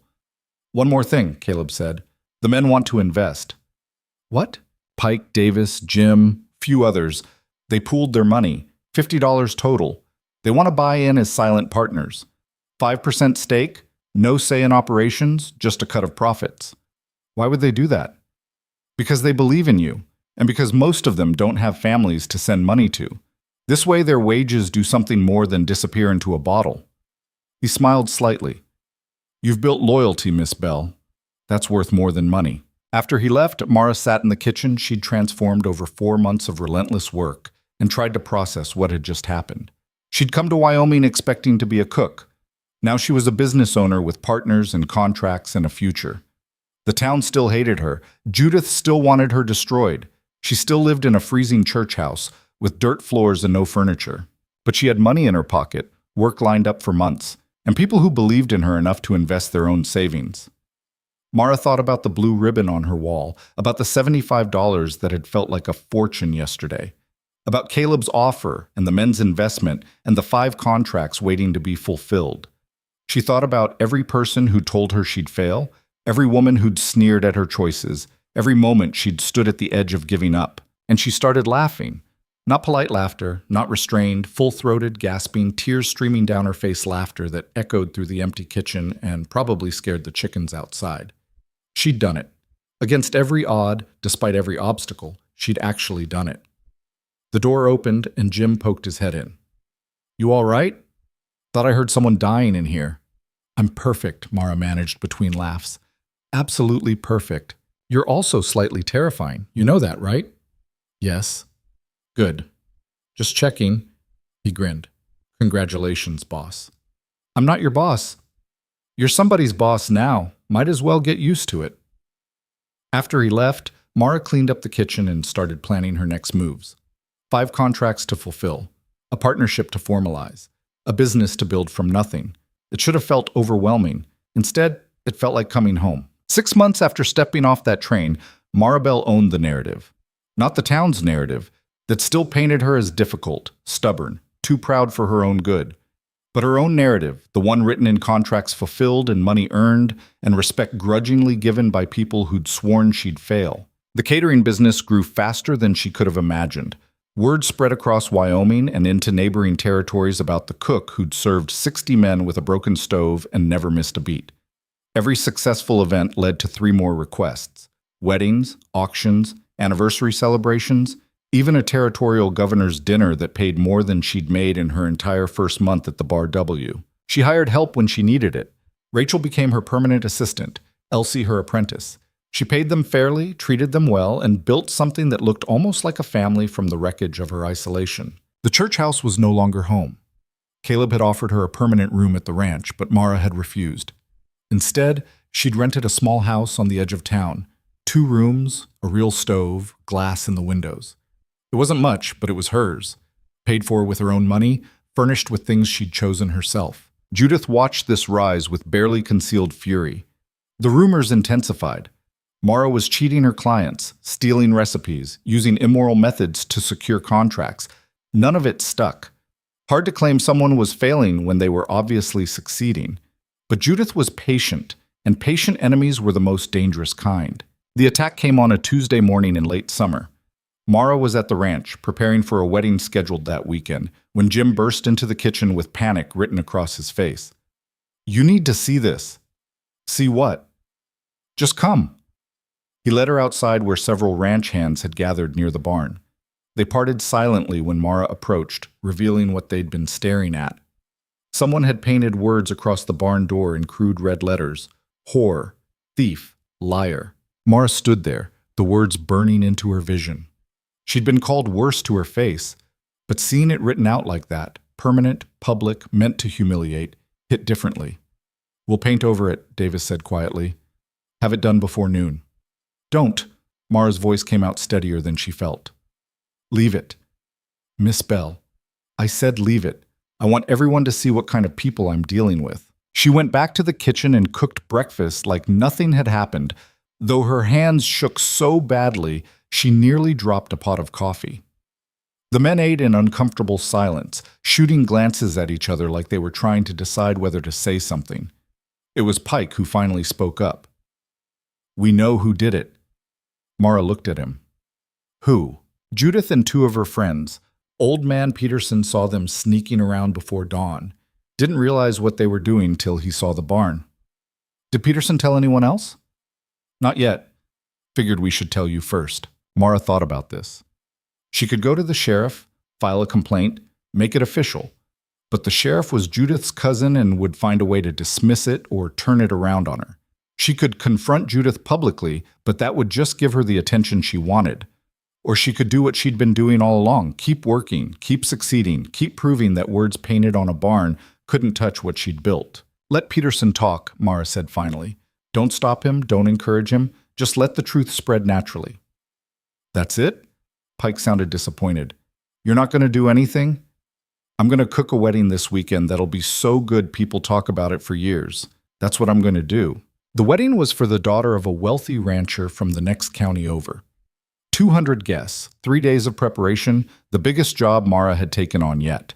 She'd hired extra help, 2 women from Silver Creek who'd worked in restaurants, plus Rachel and Elsie. Together, they transformed the Bar W kitchen into something resembling a professional operation. The menu was ambitious. Roasted chicken and beef, 3 kinds of potatoes, fresh vegetables hauled in from as far away as Cheyenne, bread baked that morning, and a wedding cake that took Mara 2 full days to construct. She worked until her vision blurred and her back screamed, slept 3 hours a night, survived on coffee and pure determination. The morning of the wedding, she woke to find the cake destroyed. Someone had gotten into the kitchen overnight and smashed it. 3 layers of careful work reduced to rubble and frosting. The door had been locked. Mara checked it herself before leaving the previous night. But locks could be picked, and someone had been desperate enough to try. She stood over the ruins and felt something crack inside her chest. Not panic, not even anger. Something colder and more final. "We can't remake it in time," Rachel said from the doorway. She'd arrived early to help with final preparations and found Mara staring at the wreckage. "There's not enough ingredients, not enough hours." "I know." "So what do we do?" Mara looked at the destroyed cake, at the wedding that would start in 8 hours, at the reputation she'd built that was now balanced on a knife's edge. One failure this public would undo months of success, would prove everyone who doubted her right. She thought about the girl who'd refused Caleb's marriage proposal because she'd rather starve than be owned, about walking through a blizzard and saving Anderson's leg and winning a rigged competition with a cracked pie. "We adapt," she said. Instead of a traditional wedding cake, Mara made individual fruit tarts. Dozens of them, each one perfect, arranged on a tiered display that was actually more impressive than the cake would have been. It took every spare hand in the kitchen working at full speed, but they finished with 20 minutes to spare. The wedding was flawless. The food drew compliments from every table. The bride cried happy tears when she saw the tarts. The groom's father pressed an extra $50 into Mara's hand and asked her to cater his son's business partner's wedding in the fall.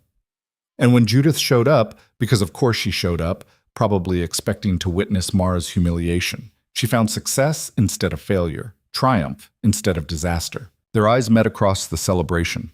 Judith's face went through several expressions: surprise, confusion, and finally something that looked almost like fear, because she'd played her best card and Mara had survived it. After the guests left and the cleanup was finished, Mara sat on the porch of the main house and watched the sunset. Her whole body ached. She couldn't remember the last time she'd eaten a full meal, but she'd done it. Again. Caleb found her there. "Hell of a day. You could say that." "I heard about the cake, about what happened." "News travels fast. Always does." He sat down beside her, which he rarely did. Caleb wasn't much for casual conversation. "Peterson's been talking. Whole town knows Judith destroyed your work. Some people are calling for consequences." "What kind of consequences?" "Social ones, mostly. Women are refusing to include her in church activities. Henshaw banned her from the mercantile for a week. Small stuff, but it adds up." Mara absorbed this. "I didn't ask for that." "Didn't have to. People saw what she did and made their own judgments." He was quiet for a moment. "You're changing this town, Miss Bell, whether you mean to or not." "I'm just trying to work." "No, you're doing more than that. You're showing people what's possible when someone refuses to accept limitations." He stood, brushed off his pants. "My sister's furious, by the way. Says you've made life harder for every woman in Coldwater Junction by setting impossible standards." "Standards aren't impossible just because they require effort." That's what I told her. She didn't appreciate it. He headed for the door, then paused. "The partnership's working out well. Better than I expected. Your cut this month is going to be substantial." After he left, Mara stayed on the porch until full dark. She thought about the destroyed cake and the successful wedding and Judith's face when her sabotage failed. Thought about 6 months of relentless work and the business she'd built from nothing but skill and stubbornness. She thought about standards and limitations and the difference between the two. The next morning, Mara did something she'd been avoiding for months. She went to see Judith. The Ward family home was the nicest in Coldwater Junction. 2 stories, painted white, with actual curtains in the windows. Mara knocked and waited, her heart hammering. Judith answered the door herself. When she saw who it was, her expression cycled through shock, anger, and something that might have been shame before settling on defensive hostility. "What do you want?" "To talk." "I have nothing to say to you." "Then just listen." Mara didn't wait for permission, just started speaking before she lost her nerve. I know you destroyed the cake. I know you painted those words on the barn. I know you've been spreading rumors and sabotaging me since the day I arrived. I'm not here for an apology. I'm here to tell you it's over. Mara kept her voice level. You've done your worst, and I'm still standing. You can keep trying to destroy me, but all you're doing is destroying yourself. The town's turning on you. Your brother's embarrassed, and you're becoming the thing you accused me of being, someone people pity and avoid. Judith's face had gone pale. You think you're so much better than me. I don't think I'm better. I think I made different choices and got different results. Mara softened her tone slightly. You could have been an ally. Could have used your position to help other women instead of tearing them down.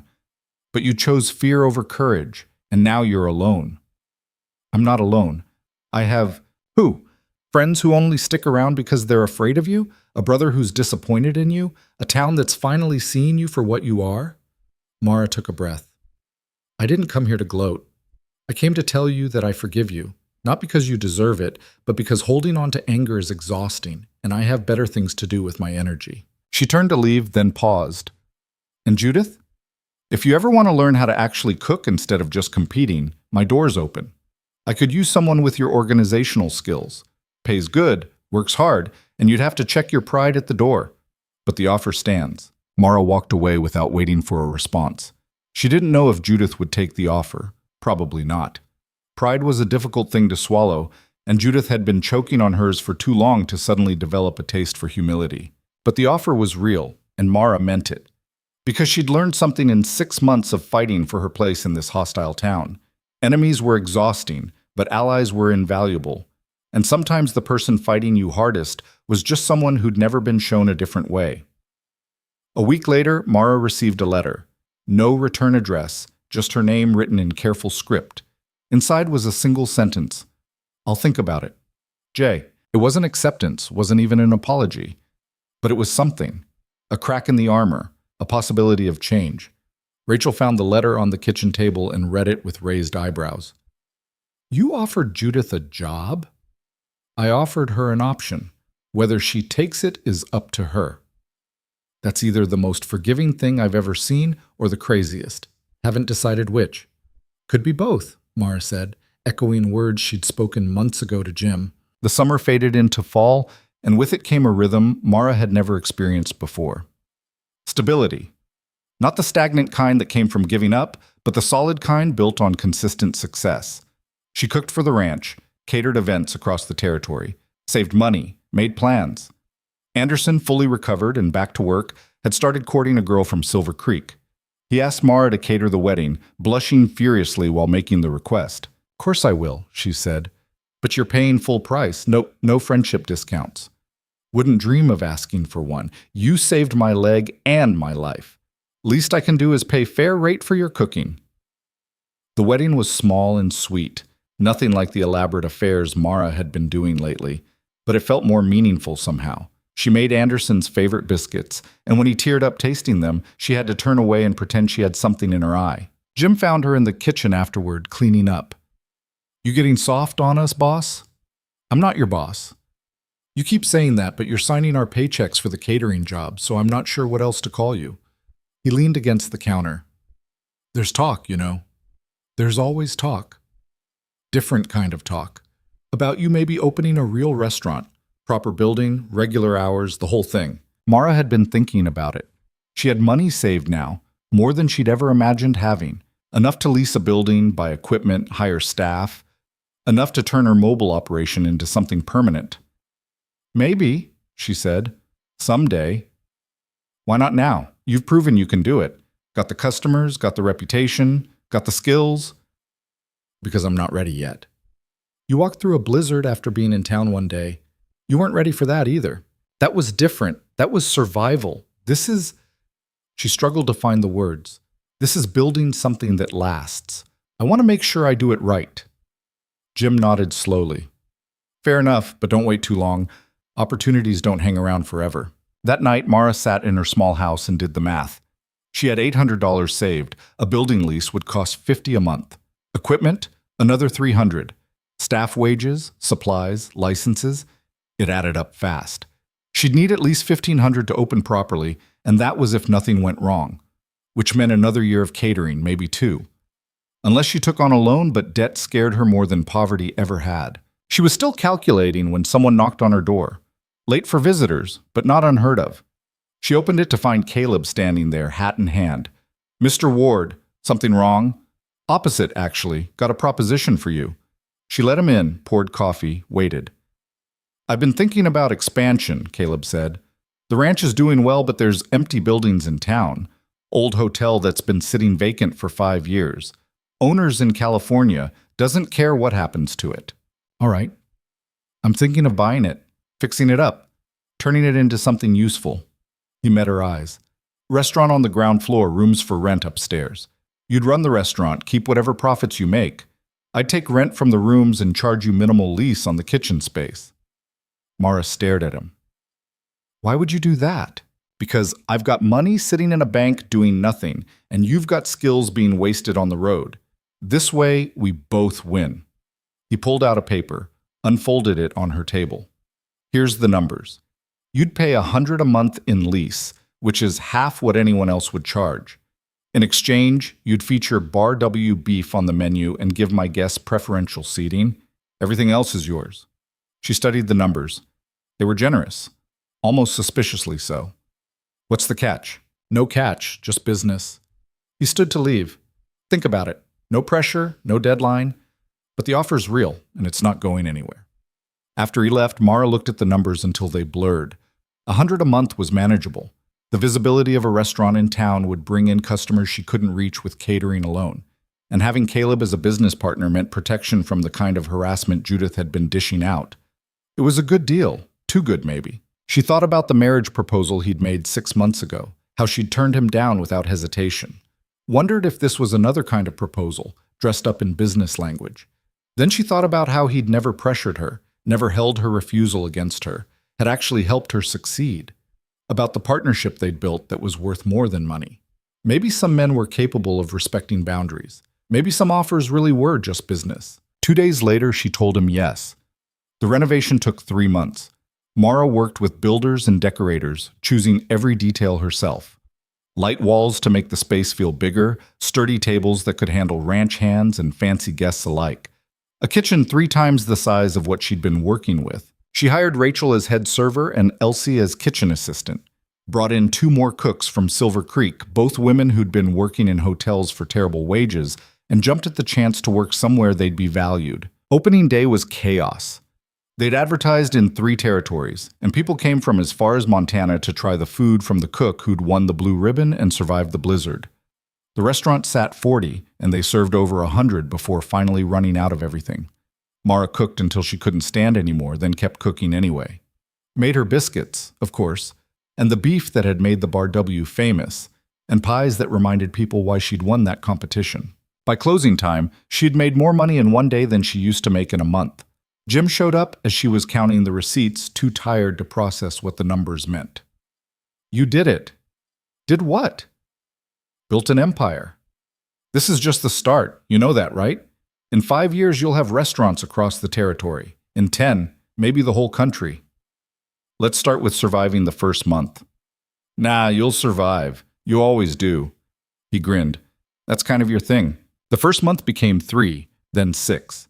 The restaurant developed regulars, ranch hands who came for the familiar food, traveling businessmen who'd heard the reputation, families saving up for special occasions.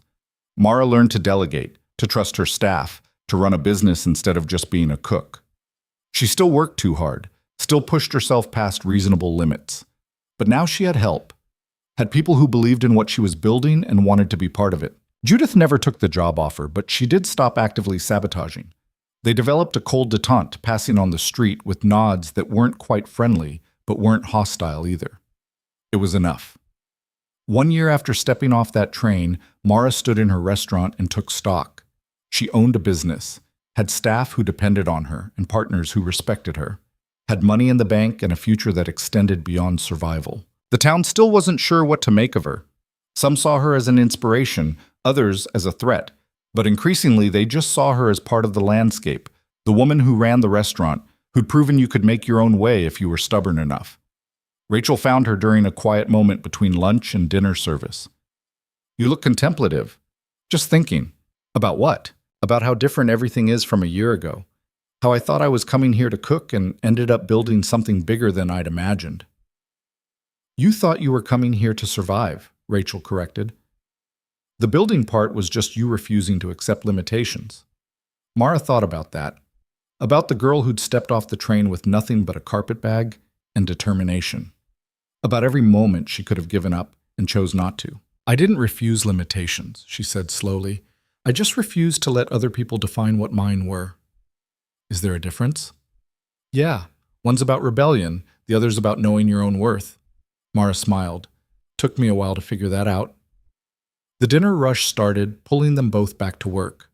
Mara moved through her kitchen with practiced efficiency, directing her staff, adjusting seasonings, making sure everything that left her kitchen was perfect. She thought about Caleb's initial prediction, that she'd fail within a week, about Judith's certainty that she didn't belong, about every person who'd assumed she'd eventually give up and accept the limitations they tried to impose. She'd proven them wrong, but more importantly, she'd proven herself right. Had demonstrated that being good at what you do wasn't arrogant, wasn't threatening, wasn't something to apologize for. It was just a fact, and facts didn't need permission to exist. Years later, when people asked how she'd built her success, Mara would struggle to explain. It hadn't been one moment of brilliance or a stroke of luck. It had been 1,000 small decisions to keep going when stopping would have been easier, to do good work even when no one was watching, to refuse the easy path of marriage and security in favor of the hard path of independence and uncertainty. It had been waking up every morning and choosing herself over and over until the choice became habit and the habit became identity. The restaurant thrived, expanded to include a bakery, then a catering hall. Other women started businesses too, inspired by Mara's example or just emboldened by the possibility she'd proven existed. Coldwater Junction slowly transformed from a place that crushed ambition into one that cautiously nurtured it. Mara never married, had offers over the years, some genuine, some opportunistic, but turned them all down. Not because she was against marriage, but because she'd learned that partnership should enhance your life, not define it. And she'd already built partnerships that mattered, with Caleb, with Rachel, with the community she'd forced to accept her. Elsie grew up learning to cook and manage a business, eventually taking over the catering side of operations when Mara decided she'd rather focus on the restaurant. Rachel remarried a few years later to a rancher who appreciated her sharp mind and sharper tongue. Even Anderson and his wife became part of the extended family Mara had built, from scraps of kindness and mutual respect. As for Judith, she eventually left Coldwater Junction for a bigger town where no one knew her history. They exchanged one letter years later. Judith wrote that watching Mara succeed had been the hardest and most valuable lesson of her life, that she'd spent years being small out of fear and was finally learning to be otherwise. Mara wrote back, "Fear is natural. Letting it make your decisions is optional." Took me a while to learn that too. On the 5-year anniversary of the restaurant's opening, Mara stood on the front porch and watched the sun set over the prairie. The same view she'd seen that first day, when everything had seemed impossible and she'd been too stubborn to care. Jim found her there, older now, with gray threading through his red hair. "Remembering when you showed up with nothing but attitude and one carpet bag?" Something like that. "You've come a long way." "We've come a long way," she corrected. "Couldn't have done any of this alone." "Maybe not. But you were the one who started it, who refused to quit when quitting was the sensible option." He leaned against the railing. "You know what I think? I think you didn't come here to be a cook. You came here to find out what you were made of." Mara considered that. "And what am I made of?" "Steel and stubbornness in equal measure, plus biscuits, definitely biscuits." She laughed, and the sound carried across the prairie she'd crossed 5 years ago with frozen feet and terrified determination. That girl was still inside her, would always be inside her. But she'd been joined by other versions, the woman who'd saved a man's life, who'd won a rigged competition, who'd built a business from nothing, who'd learned that proving yourself to others mattered less than proving yourself to yourself. The restaurant door opened behind them, releasing warmth and the smell of fresh bread and the sound of people talking over good food. Mara's empire, built one meal at a time, one choice at a time, one refusal to accept limitations at a time. She thought about the question Caleb had asked that first day. What kind of woman lives alone with no chaperone? The answer was simple. The kind who didn't need permission to exist. The kind who measured success by her own standards instead of society's expectations. The kind who'd rather freeze in a church house than warm herself in a marriage built on obligation. The kind who knew her worth and refused to negotiate it down for the comfort of others. Maribel had arrived in Coldwater Junction with nothing but grit and a promise of work. She'd been offered marriage and chose independence. The town had turned on her, tried to break her, done everything possible to force her into a more acceptable shape. Instead, she'd reshaped the world around her. Not through force or manipulation, but through the simple, radical act of being undeniably good at what she did and refusing to apologize for it. By proving that competence wasn't threatening, that ambition wasn't unfeminine, that a woman could build an empire with the same tools available to men, skill, determination, and the courage to keep showing up even when failure seemed certain. The sun finished setting, painting the sky in shades of orange and purple. Mara stood there a moment longer, then headed inside to help with the dinner rush. There was work to do, always work to do. But now it was work she'd chosen, in a place she'd built, surrounded by people she'd gathered around her like family. She'd never needed rescue. She'd just needed a chance. And she'd taken that chance and turned it into a legacy that would outlast all of them, proof that the world belonged to those brave enough to claim their place in it, regardless of who said they didn't deserve one.